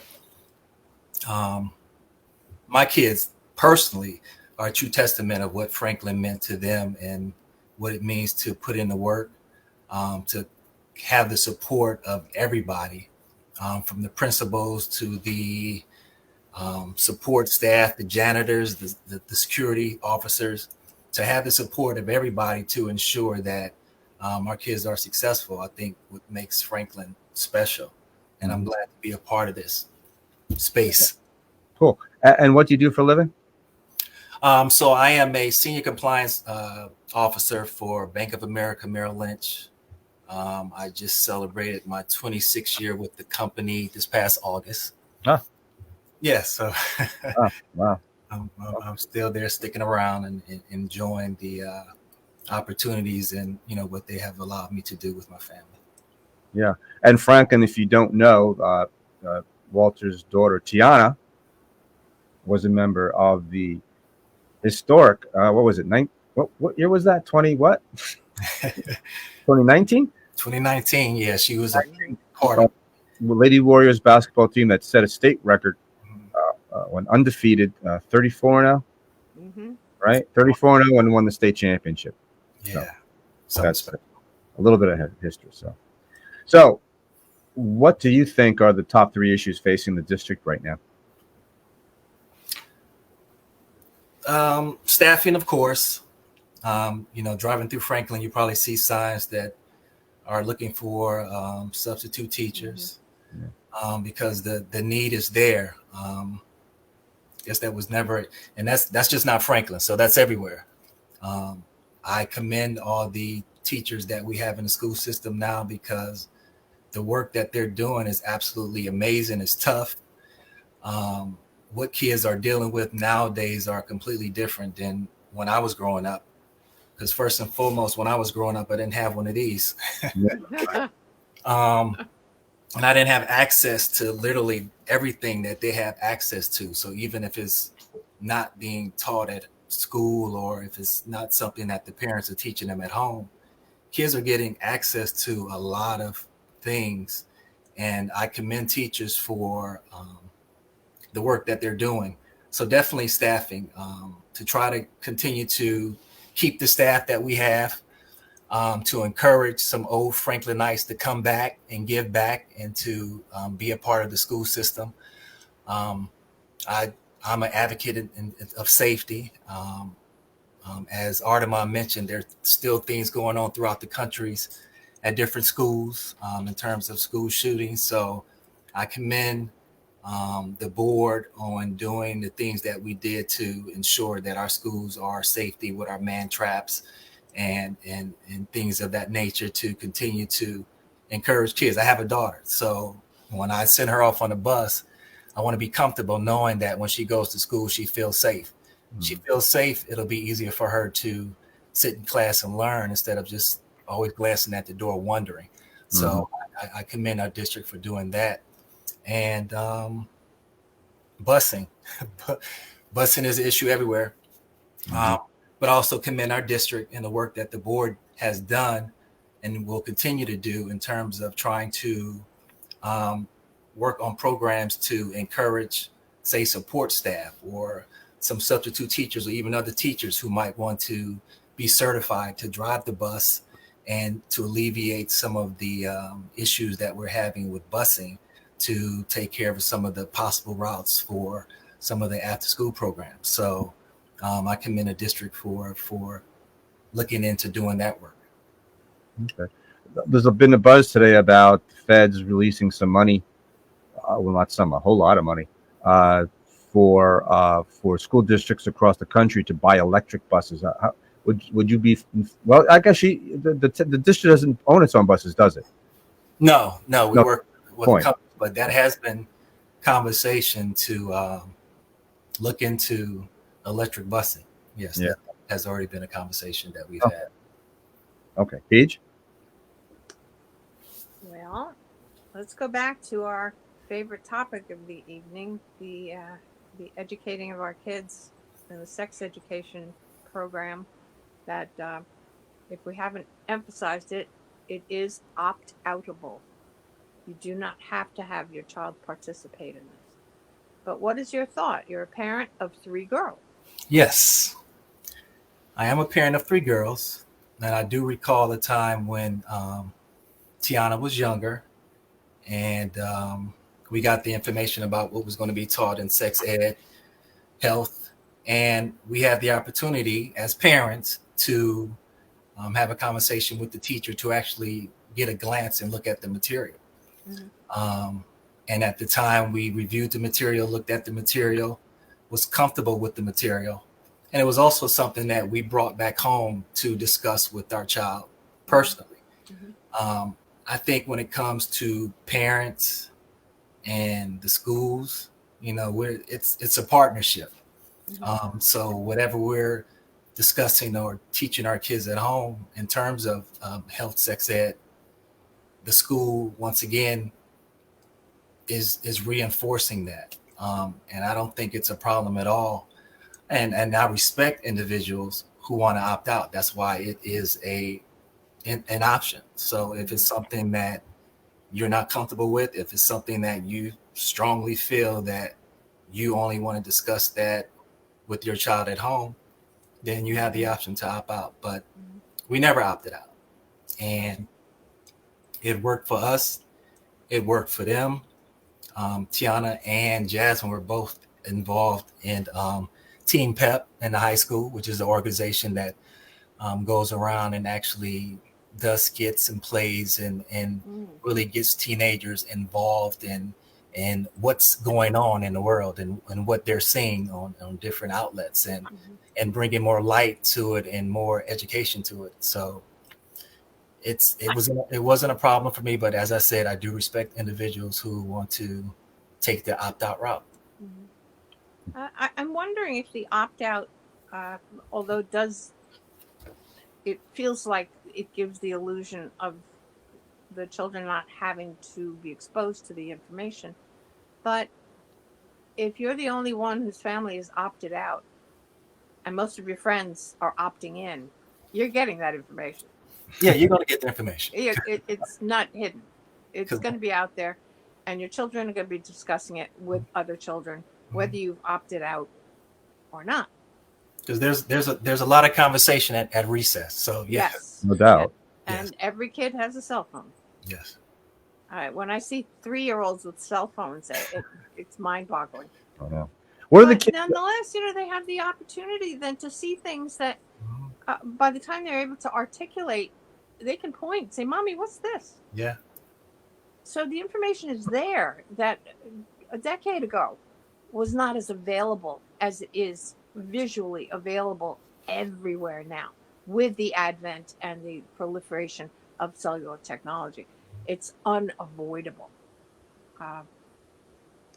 Again, I'm not trying to bash anybody at all. Please don't take it that way. But the idea of education versus indoctrination, it's both voluntary, it's informational, and it's there to be discussed. Because we're dealing with human bodies. We're dealing with kids who are going to have questions, and why not have the education to make those discussions valid? Yeah, I'm not a teacher, and I am not an educator. So when I send my kids to school, no matter what the subject matter is, I am assuming and trusting that the individual that is teaching them different subjects is a subject expert. And I trust that they're doing their job to the best of their ability to ensure that my kid gets everything that they need to get from that class. And it's worked for me. Like I'm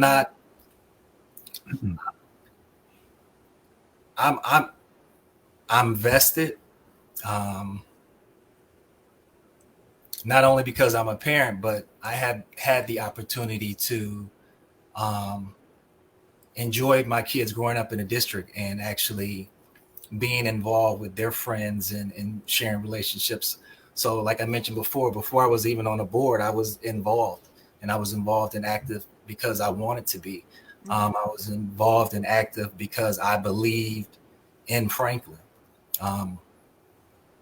This past Monday, I celebrated my 50th birthday. Wow. Yes. Happy birthday. Thank you. And Again. I've been in Franklin pretty much half my life. And Franklin's not perfect. No district is perfect. But this last 3 days, I was in Atlantic City at the New Jersey Board of Ed convention, and just sitting in some of those sessions and hearing what's going on in other districts. I was sticking my chest out about my district and what Franklin is doing and the work that we're doing. And it surprised me that a lot of districts weren't doing some of the work. And a lot of districts, they were scared to be doing some of the work because they were making it political. It's not political with us. We, myself, Nancy, and Artemon, we are partners in passion for our district. We all have especially them. They had numerous years of experience being in this volunteer role. Because for those who don't know, this isn't a paid position. This is my third year, as I mentioned. I think I might have missed this past last week's board meeting. Bill, you probably didn't see me there, but in 3 years, I'm committed. I'm committed to showing up to my personal committee meetings. Nancy, myself, and Artemon were also on the negotiations committee, and we worked very hard with the Teachers Association as well as the support staff to ensure the satisfaction of our staff and teachers. So I think we did that, and I want to continue to do the work. Mm-hmm. Where do the kids go whose parents opt them out of that? Do you know are they taken out of the classroom? And that I would have to get back on you on, Bill, because I'm not 100% sure. But what I do know, I kind of heard Marco's comment before. I don't think they're being thrown in the closet. That's not how Franklin operates. So I don't think they're opting out and going in the closet, just looking at the four walls. I don't think that's what's being done. But I can definitely circle back and we can find out. This is okay. So this is the end of your first term. Why do you want to do this again? Oh, what?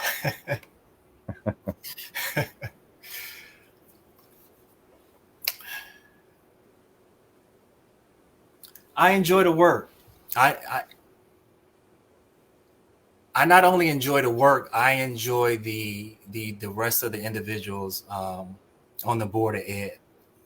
Definitely had relationships with some of them before being on the board of ed, and being on the board of ed and working with them and working with our one employee, Dr. Ravalli, and his team. I've heard rumors and stories of what things used to be in the past in terms of the board in Franklin. And I don't ever want it to go back to that. I like what we're doing. There's proof in the pudding of what we're doing. There's still more work to be done, but I enjoy the work. Last year was absolutely amazing. Well, early this year was absolutely amazing for me that I was able to hand my daughter, Jasmine Monique, her diploma at graduation. And not just her, but to also shake and fist bump and elbow bump over 500 and something seniors. That was special to see the smiles on their faces and their accomplishments and just the fact that they were, and even for those who might be unsure, just knew that they made it. And I could personally say I helped them make it. So I want to continue to do the work. The work is hard. The work is challenging, but I'm committed. I'm committed to continuing to do the work for our district. I think people are pleased with me personally, pleased with the rest of the board personally. And I don't want to disappoint. I don't think I've disappointed, and I don't plan on disappointing them in the future. Okay. What would be your priorities if you were to win another board term? After the celebration? After the celebration. There's so much work, like I said, to be done. If you look at our board goals, this year we talked about health and safety, which is always important, equity, diversity, equity, and inclusion. That's important. So it's just not important from a school standpoint. You know, my company has a DEI program, so it's something that everyone's talking about, everyone's doing, because there has been disparities we did our due diligence and found out what those disparities were. And now we're doing the work to ensure that there's no kid left behind and that every kid has the opportunity. As I mentioned before, with staffing, that was actually a new board goal. We want to continue to support the staff through high quality professional development and opportunity for growth while resulting and sustaining a diverse, high quality workforce. I think we're doing that. Rigorous programming, we want to continue to do the work with that. Sustainability and green initiatives. You mentioned the possibility of electric busing, definitely something that has already been a conversation. And we want to continue to build the community engagement. I think that's what makes Franklin special is when they say Franklin Strong, they mean Franklin Strong. Mm-hmm. I'm not technically a warrior for life. I didn't go to the Franklin school systems. I wasn't born and raised here, but if you were to cut my wrists, a little blue and gold might come out because I love my district. And I want to continue to support my district in any way that I can. I think now being on the board has allowed me to continue to be in the community like I was before. But this time, if I'm approached or this time if somebody's nudging me because they have a question or issue or concern, now I'm at a place and a platform where I can help that question, concern be answered or resolved, or at least let them know that somebody hears you and somebody wants to ensure that they can do everything to his power with the rest of the board to ensure that we continue to satisfy the folks in our district. Okay. You talked about inequities before. You said the board did its due diligence, and I think you said found some inequities. Yes. What were those inequities? So, in a lot of those, we're looking at the Black and brown students, right? And a lot of the Black and brown students, unfortunately, weren't getting the same opportunities in a lot of the AP and honors classes, for example. So some of those disparities.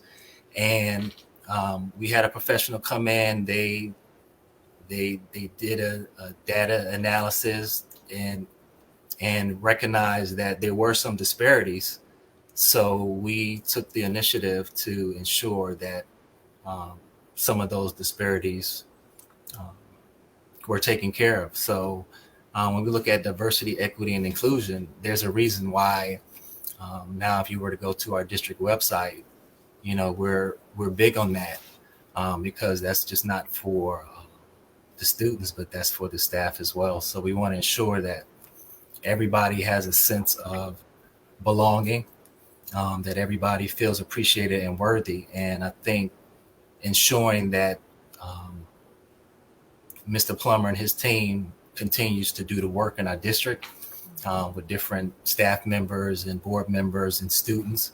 I think it's a great buy-in for everybody to ensure that, everybody gets the opportunities that everybody should have the opportunities to get. Mm-hmm. Mm-hmm.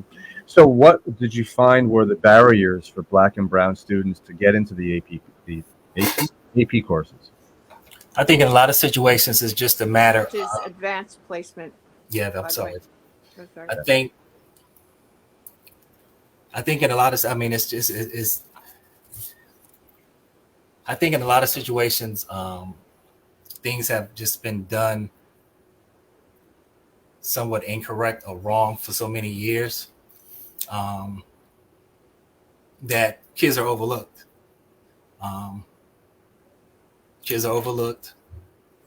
And in a lot of cases, those kids that are overlooked are the Black and brown kids in certain situations. And I appreciate our district for recognizing and noticing that. And I appreciate our district for holding our teachers and making them accountable to change the narrative. When my girls, especially Tiana, I don't think she was even considering taking AP classes until at the time a principal brought it to her attention. And when he brought it to her attention, it was definitely something that wasn't discussed with her before. I think now we're doing things different, where it is something discussed in the classrooms with the students to give them the opportunities to challenge themselves. So it was an issue where teachers or guidance counselors weren't telling Black and brown kids that, hey, why don't you sign up for this AP class? I don't know specifically what the I'm not going to say specifically that's what it was. Mm-hmm. But I know with the study, there were some disparities. You can actually see, okay, these are the number of Black and brown kids taking AP classes versus this is the number of this group taking AP classes. So now what can we do to ensure that the level of individuals taking AP classes are on the same and equal slate? And have you made any progress in that?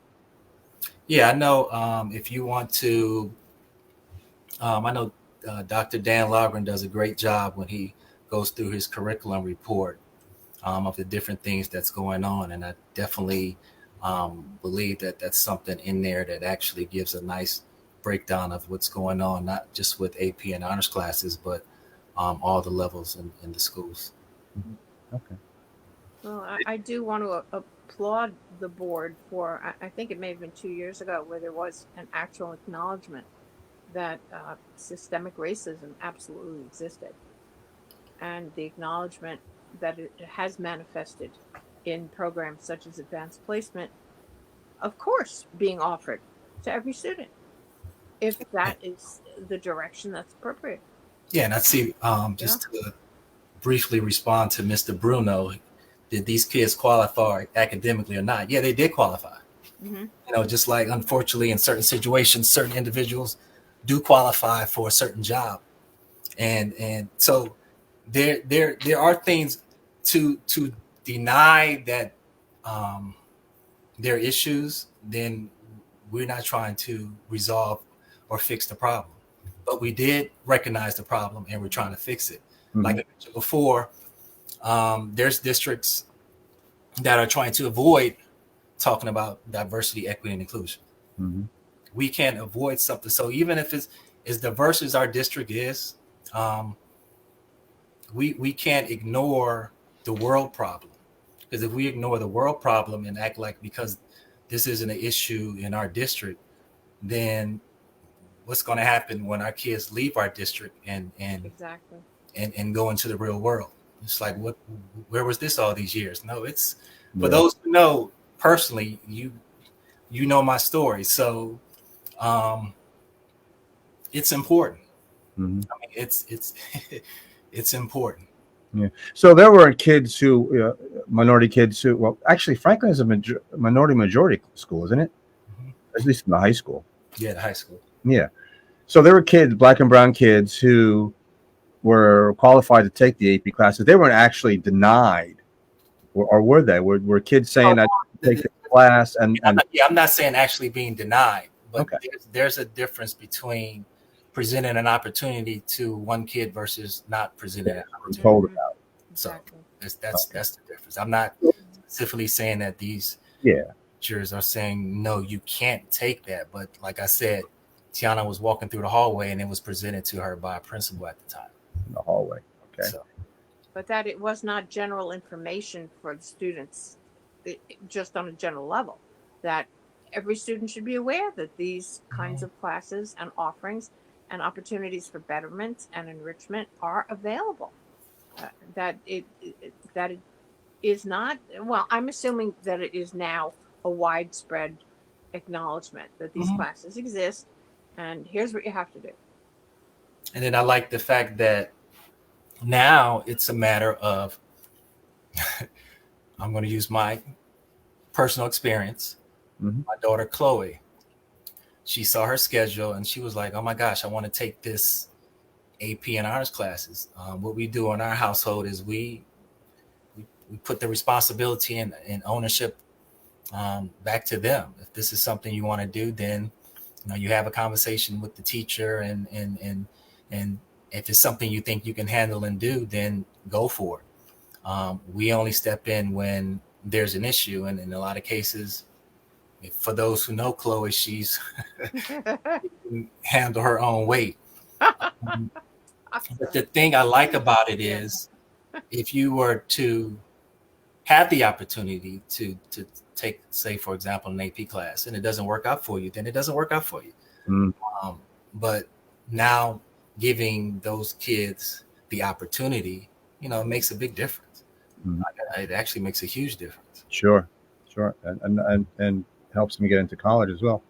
So let's talk about something we talked about with Artemon, namely the charter school situation, and the fact that Franklin diverts $20 million a year right now to the different charter, not only in Franklin Township, but in other towns as well.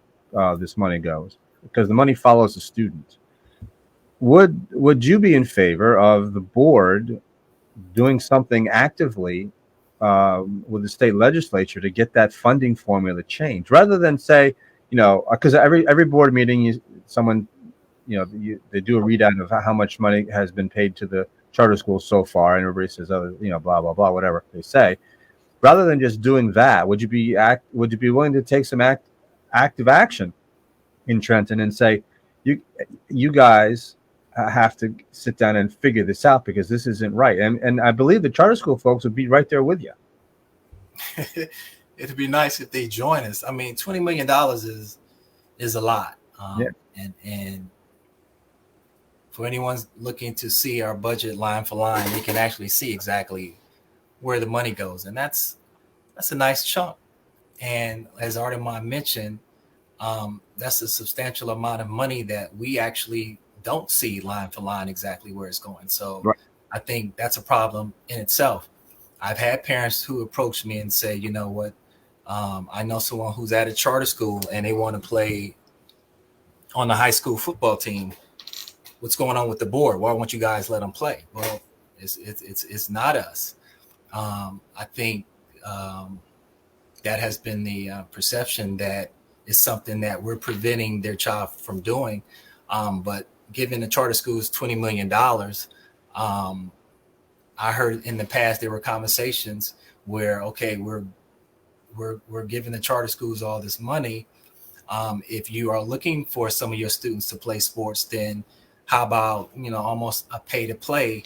We would warn or take this amount from you. And apparently that was something that they didn't want to do. So I think those parents need to have a conversation with their administrators and principals at the charter school to actually ask the question, where are the funds going? And as Artemon mentioned, and I think, yeah, they do have programs, but they're not programs in sports like we have on our level. Intramural sports and things of that nature aren't the same as competing against other schools in your district. Mm-hmm. I have to correct you a little bit on that, though. It was before your time when Ed Potosnik was still, I think, the president. The board did pass a policy banning charter school kids from Franklin Township school sports. And the feeling of the thought was, you know, we pay them this money, let them do it on their own.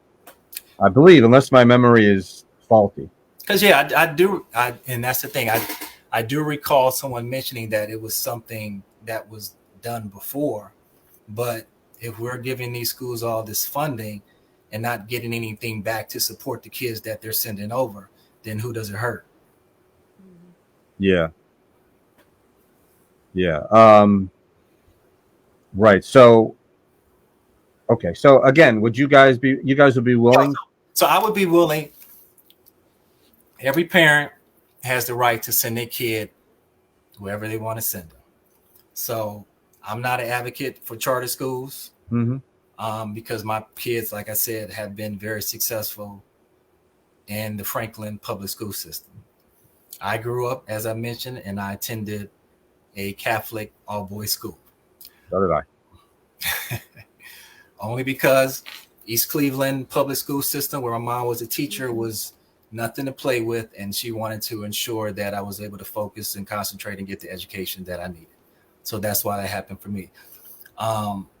Possibly two things I would like to see exactly what's going on with the money that we're sending to charter schools from their end. Mm-hmm.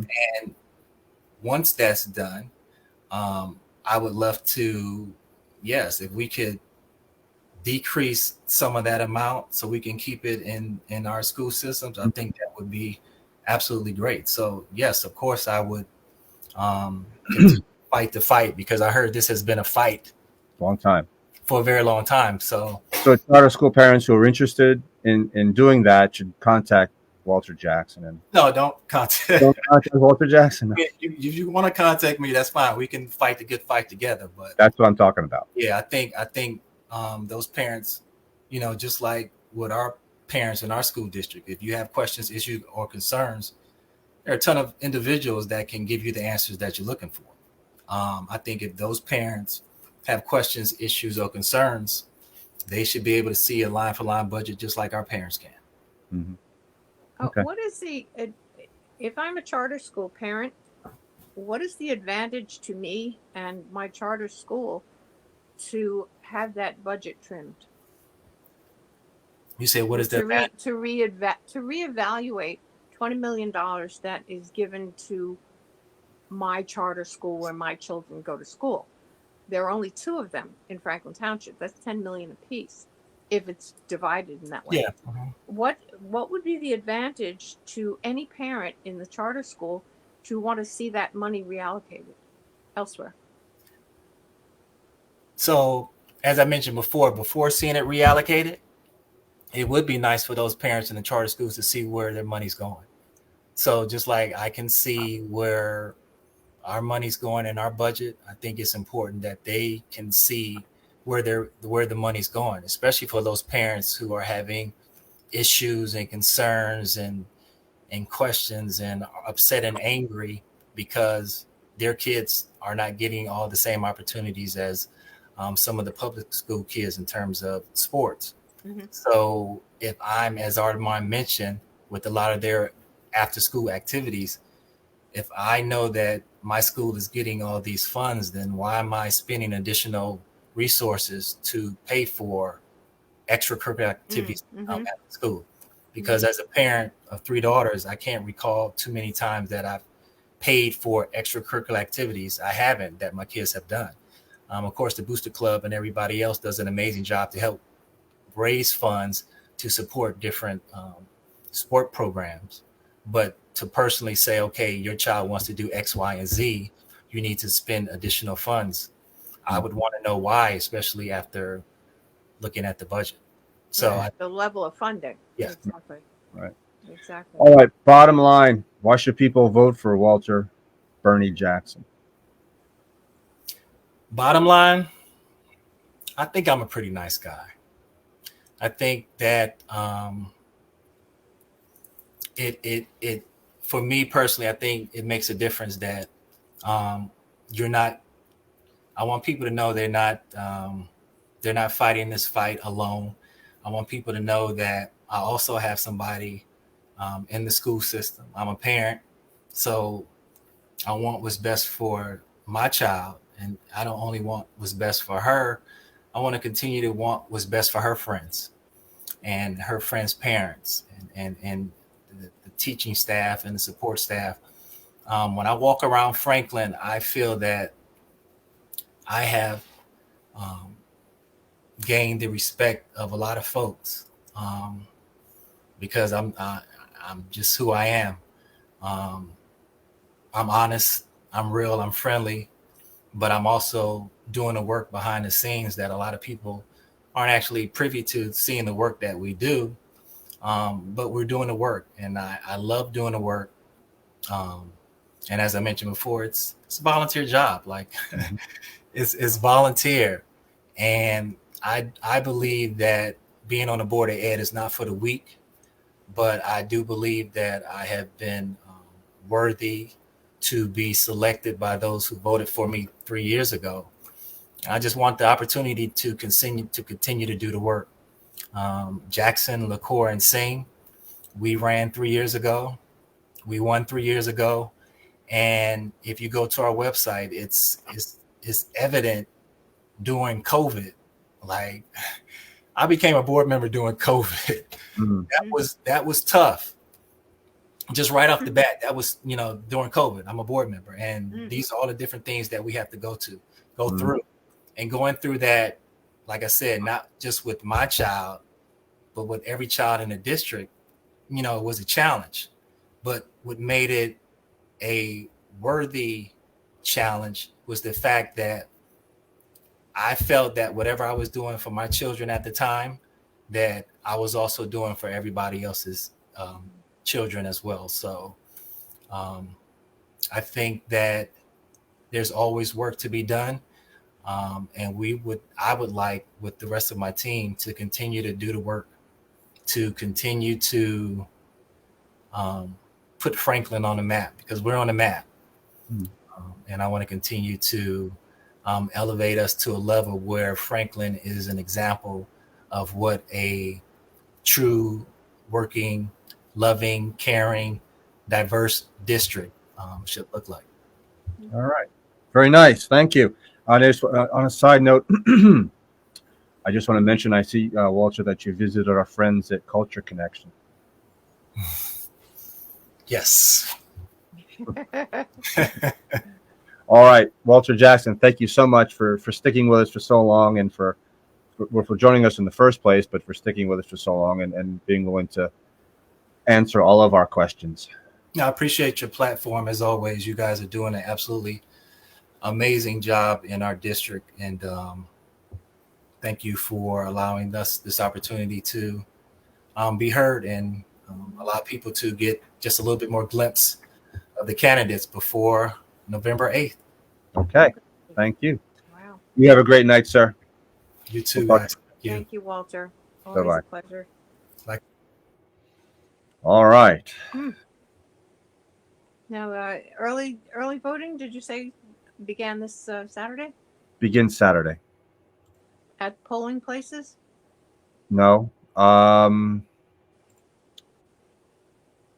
Oh gosh, I think it's at the community. No, what am I thinking? You know, I've got a press release. Let me just check my press release. Good Lord.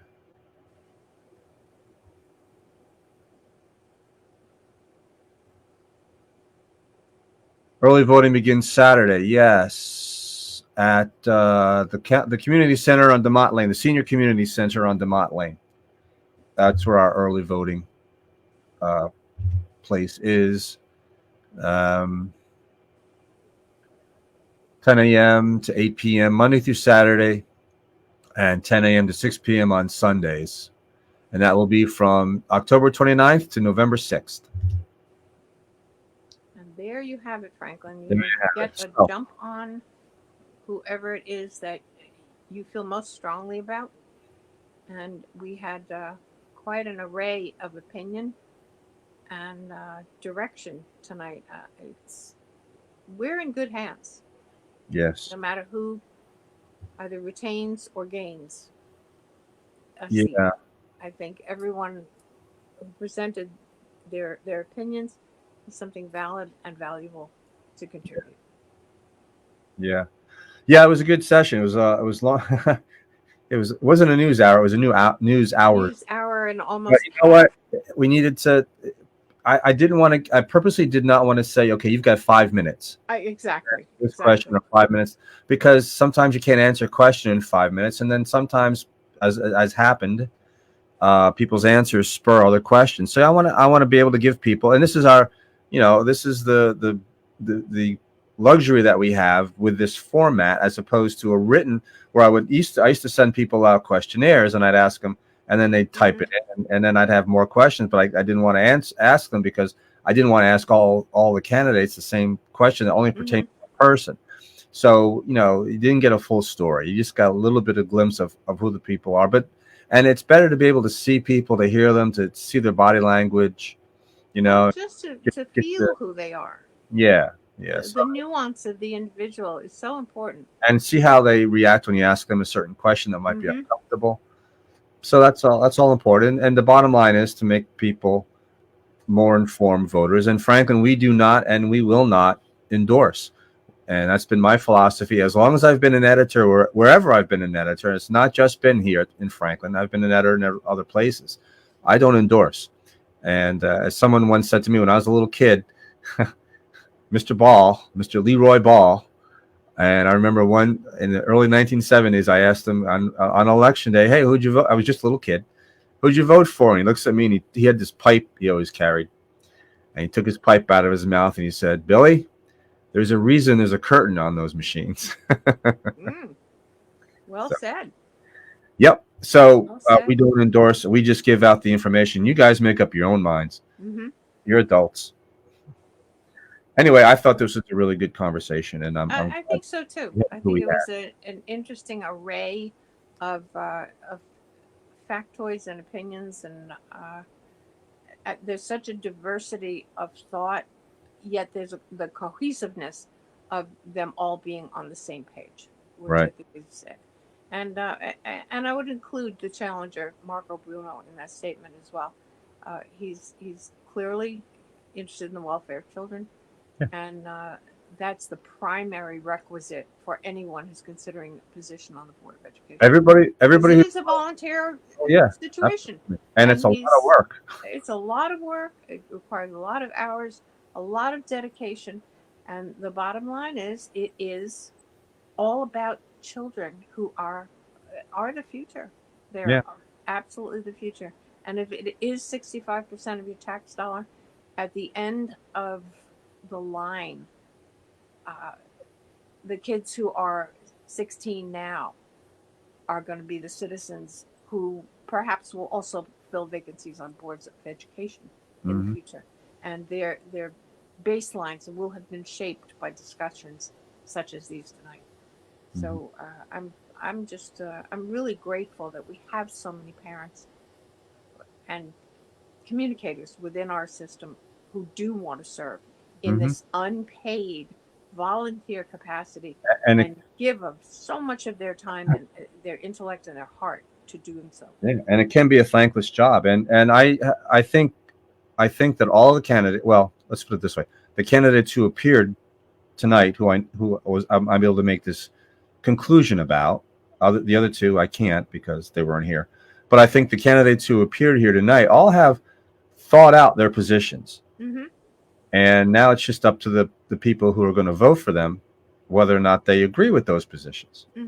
That's just the bottom line. I mean, and our job is to give them that information, and their job, and it is a job because democracy is not easy, and it's not convenient sometimes, and we have to do what we have to do.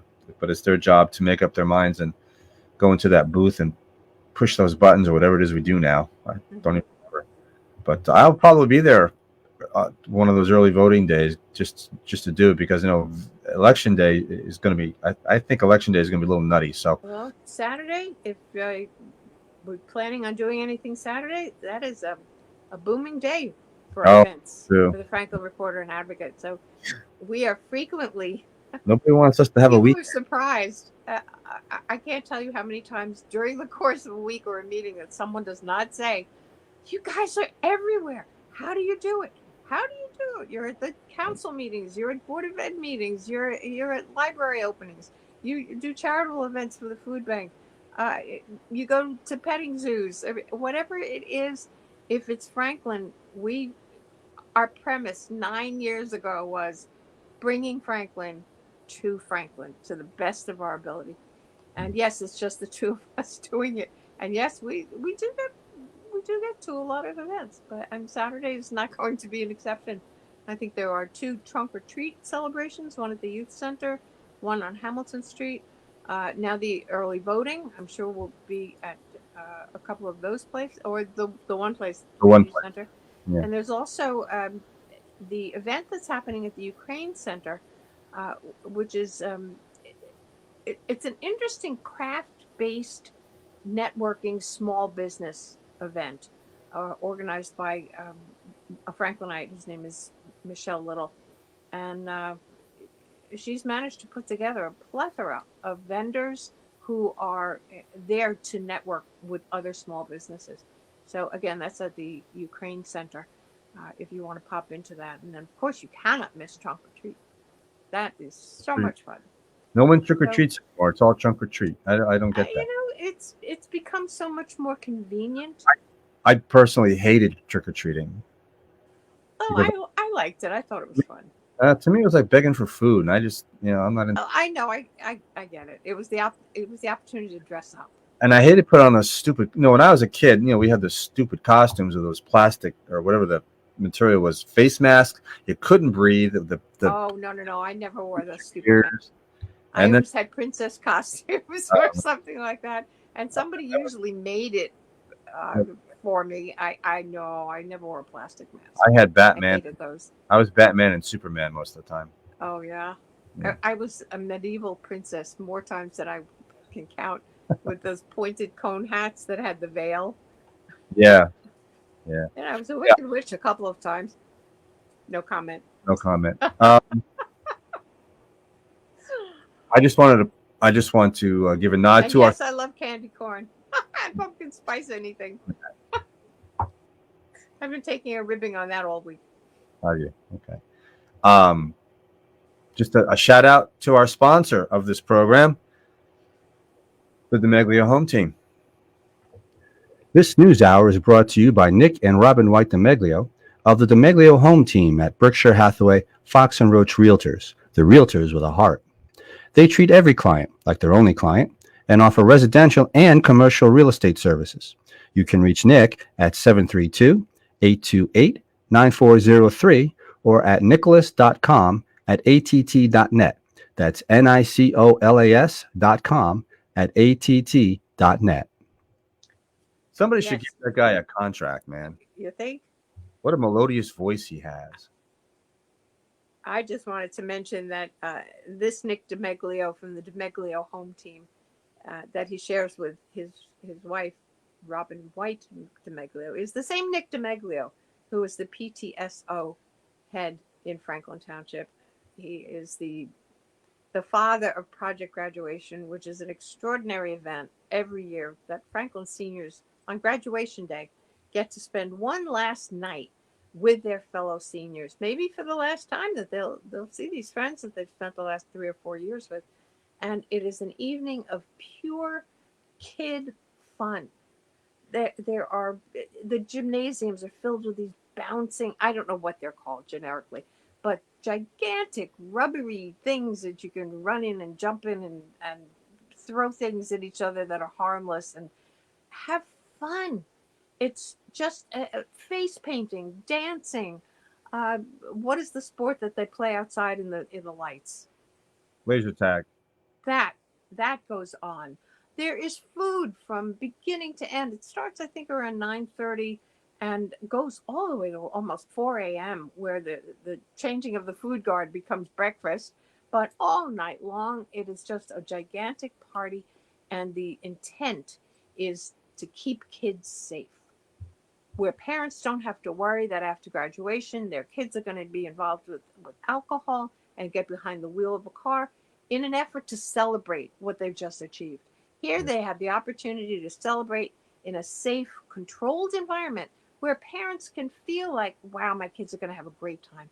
They've earned this celebration. They've earned this fun. They're going to get fed. They're going to dance. They're going to have a great time. And this was developed by that very same Nick DeMeglio. And of course, he's not the only one involved. He's got a tremendous, stellar team every step of the way. They hold several different opportunities for clothing drives to raise funds. But anyway, this is the same Nick DeMeglio. Right, but he actually inherited it from other people, but he grew Well, it. yes, he's shepherded it to a degree that has become really stellar. All right, so if anybody's still watching, congratulations. Yes. We sent out a little challenge at last night's news hour just to see if you're still watching after our guests have left. I don't think anyone rose to that challenge. No one has yet. No. Okay. Anyway, to get the most complete, thorough report on what's going on in Did I Franklin. say had rose? Did you? I don't know. You may have. Had ridden? Had risen? Has rizzed. Forgive me if I was grammatically incorrect. He has rizzed. What was I going to say? I've lost my train of I'm punchy. I haven't had food. thought. You were going to say that for the most complete Franklin Reporter and Advocate News on a daily basis, covering Franklin like no one else Right. can. FranklinReporter.com. There you go. To go. And if you have tips, if you have complaints, if you have compliments, you can send them to me at editor@franklinreporter.com. If you And if you have events that you would like us to Events. cover, Yeah. please don't wait till 5 minutes before your event and shoot us an email. Oh, we By the forgot to tell you, but it's- yeah, and it happens a lot, It and we happens. do our best to include stuff that comes in at the last minute. But you have a better opportunity to help us plan our week Right. because it's busy. it's And busy. again, there's just two of us. We Right. try to accommodate as many people as we can and as many events as we can. This is not a 9 to 5 Monday through Friday adventure that we are on. We're out there 7 days. No, it's not a Monday through Friday thing. and Yeah, it's- it's just not. It's Keep- just not because news is And- constant. What's wrong with News- Monday through Friday? Well, there's nothing wrong with it. It just doesn't apply to the Franklin Reporter and Advocate family of publications. So again, that's my cagey way of saying, please give us advance notice if there's something that you want us to be available to and aware of. Please, you have to let us know. Yes, and if you would like to get your message out to the thousands and thousands of not only thousands and thousands of readers of our website, of our monthly newspaper, of our morning report, of our news hours, the viewers of our news hours and our live streams, then you need to contact PJ Parker at ads@franklinreporter.com. We are on social media as well. You can find us on Twitter. Obviously, you can find us on Facebook because that's probably where you're watching us. If you're not doing it on YouTube, which we are also on. And by the way, go to YouTube and subscribe to our channel. We need to build that channel up. Yes, that's kind of a baby channel now. Yeah, But when we do these news hours, it is live streamed not only to Facebook, Right. but also to YouTube. right. So if you're browsing YouTube and you happen to come across the Franklin Reporter, yes, that's us. Please subscribe and follow us because Facebook's getting really hinky lately, and frankly, it's getting aggravating. So we may, Yeah, there have been a lot of changes to the business page model that yeah. have been I don't know what not helpful. Yeah. We're also on the Instagram, or Insta as the kids say. And I keep forgetting to make a banner for it, but we're on TikTok as well. You can find me on TikTok under, I think it's Franklin Editor. Yeah, she hates it. But I'm talking to the kids, you know. I I'm know. hip. Yeah, I shouldn't say that I hate it. Let's say there's certain factions I'm a that hip. I object to, such as when I see 3-year-olds dancing in a manner that is just not befitting a 3-year-old, and that is permitted, and that it's considered amusing. Okay. So Okay. we have a I'm not going to editorialize anymore. Yes, I realize that major news outlets throughout the world utilize TikTok. and they for do spreads. quite well. I get it. I get I get it. Hey, I'm listen, not opposed. I would know half of what's happening outside the United States if it wasn't for TikTok. And there's stuff going on that it's amazing. Anyway, Yes. Michelle says Peterson wants to know that since she stuck around for the whole thing, does she get a prize? Yes, she gets 1 year's free subscription to the Franklin Reporter and Advocate website. How about a round of applause for Michelle? There you go. You hear- 10.2 You know, cents a day. I should just tell you the candidates are still with us. Oh, They're still hanging out. how lovely. Should we bring them back in to say a cumulative good night? I'm sorry. We're yapping as if as if they've gone. Alton's about to fall asleep. Nancy's watching us. Marco's sitting there watching us. And Artemin has got a little bemused smile on her face. They're all sitting there Oh my wondering, God. what are these people Well, doing? how do we get a collective stay goodbye? on If we stay on all night, will they stick with us, do you think? Will I they don't just know. hang out? Can we bring them back in? We can bring them back in. Yeah, hang Yeah, on. let's bring them back in. Let's see if we can get a collective good night, Franklin. Wait a minute. Let me get rid of this. Hang on. I'm on low power mode, so let's do it quickly. Okay. here. Everybody's back. Oh, you guys are just awesome. I can't believe you're still here. Thank you. Usually when we say goodbye to people, they just they sneak off. They say, "Let me get the hell out of here." Oh, that was so funny. I really didn't know. I really didn't know. Well, Each one of you. Thank you so much, Marco. You're the new kid on the block. Yeah, and we appreciate that you showed up tonight. So thank you so much. Thank you so much. we got some serious news. Whoa, something's going on with the sound, Bill. Well, anyway, I don't. Thanks again. Have a great night. Thank you. Good night, everyone. Okay. Thank Good you. night, everybody. Thanks. See you next Good year. night, all. We sound like we're drunk. Oh my God, that was amazing. What was that all about? Sound I wise? somebody had a speaker on. It was the speaker was Oh my God. the phone and it was creating a loop. All right, Franklin, it's been 2 hours and 31 minutes. Wow. That's a record. And I'm pretty sure I have Michelle's email address still, so I will get her that. Oh, she said, thanks, guys. Okay. We will do that. All right, Franklin. Again, thank you again for sticking with us. Please be sure to go out and vote. You can start voting on Saturday. Of course, you can vote by mail if you already haven't. And if you don't want to, if you're being a traditionalist and you say voting day is voting day, then November 8th is the day that you're going to go out there and cast your ballot. So That's Whatever what I you do. you have That's to vote. what I do. I'm It- very traditional when it comes to that. Yeah, you have to vote. I absolutely have to vote. And I just want to share a little voting story. Go ahead. It's not really little, but the very first vote that I was ever able to cast, I lived in New York at the time. And I remember so clearly being so proud of that moment that I could finally vote. I could be the citizen that I wanted to be. I could contribute in this tiny little way for whatever that platform was or that candidate I felt strongly attached to. And I remember so clearly, it was in a school, and I went in and I signed whatever I had to sign. And I remember feeling that, oh my God moment. And I went into the booth, and opened the curtain, and I made my selections, and I pulled the lever, and it canceled my vote. Oops. I burst into tears. I bet you did. Would you open the I curtain? don't know what I did, but I didn't do what I wanted to do. And I was so, I opened the curtain and I was yelling for somebody to please help me.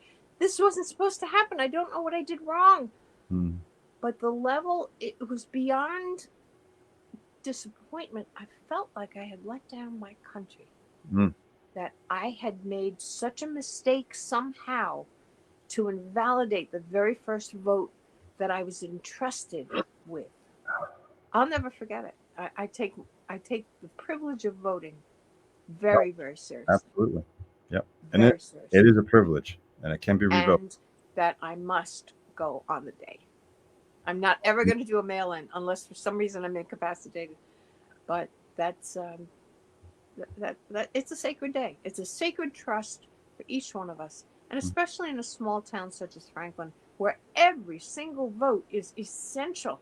Sometimes a race is won by 10 votes. Your vote counts, Franklin.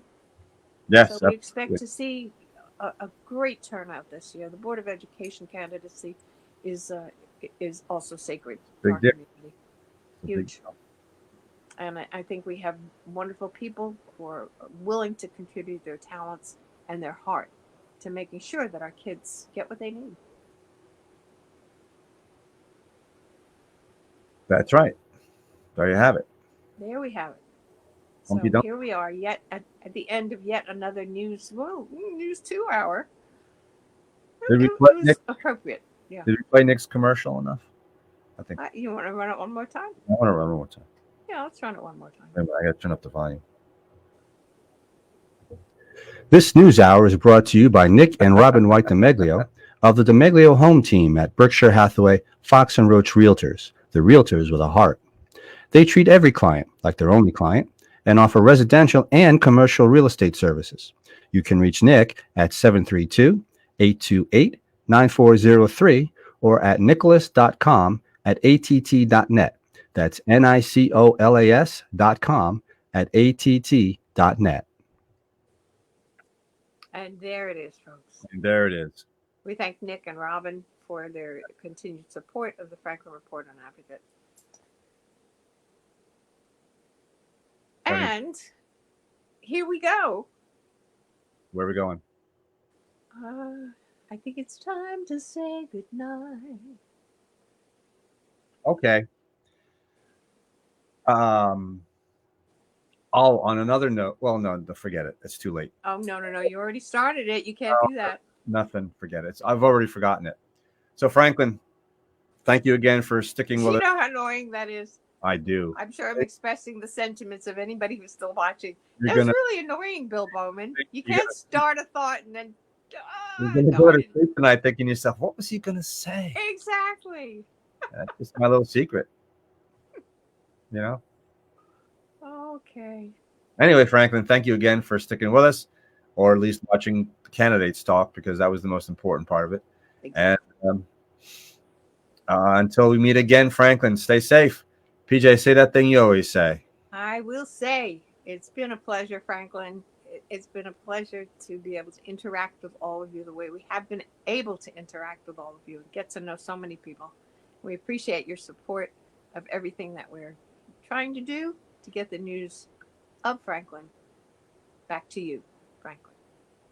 PJ Parker, Franklin Report and Advocate, and we will be back. That's what I meant. Not the whole thing before that.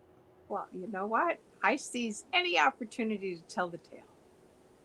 So good night, Franklin. Say the We'll one- see you soon. Good night.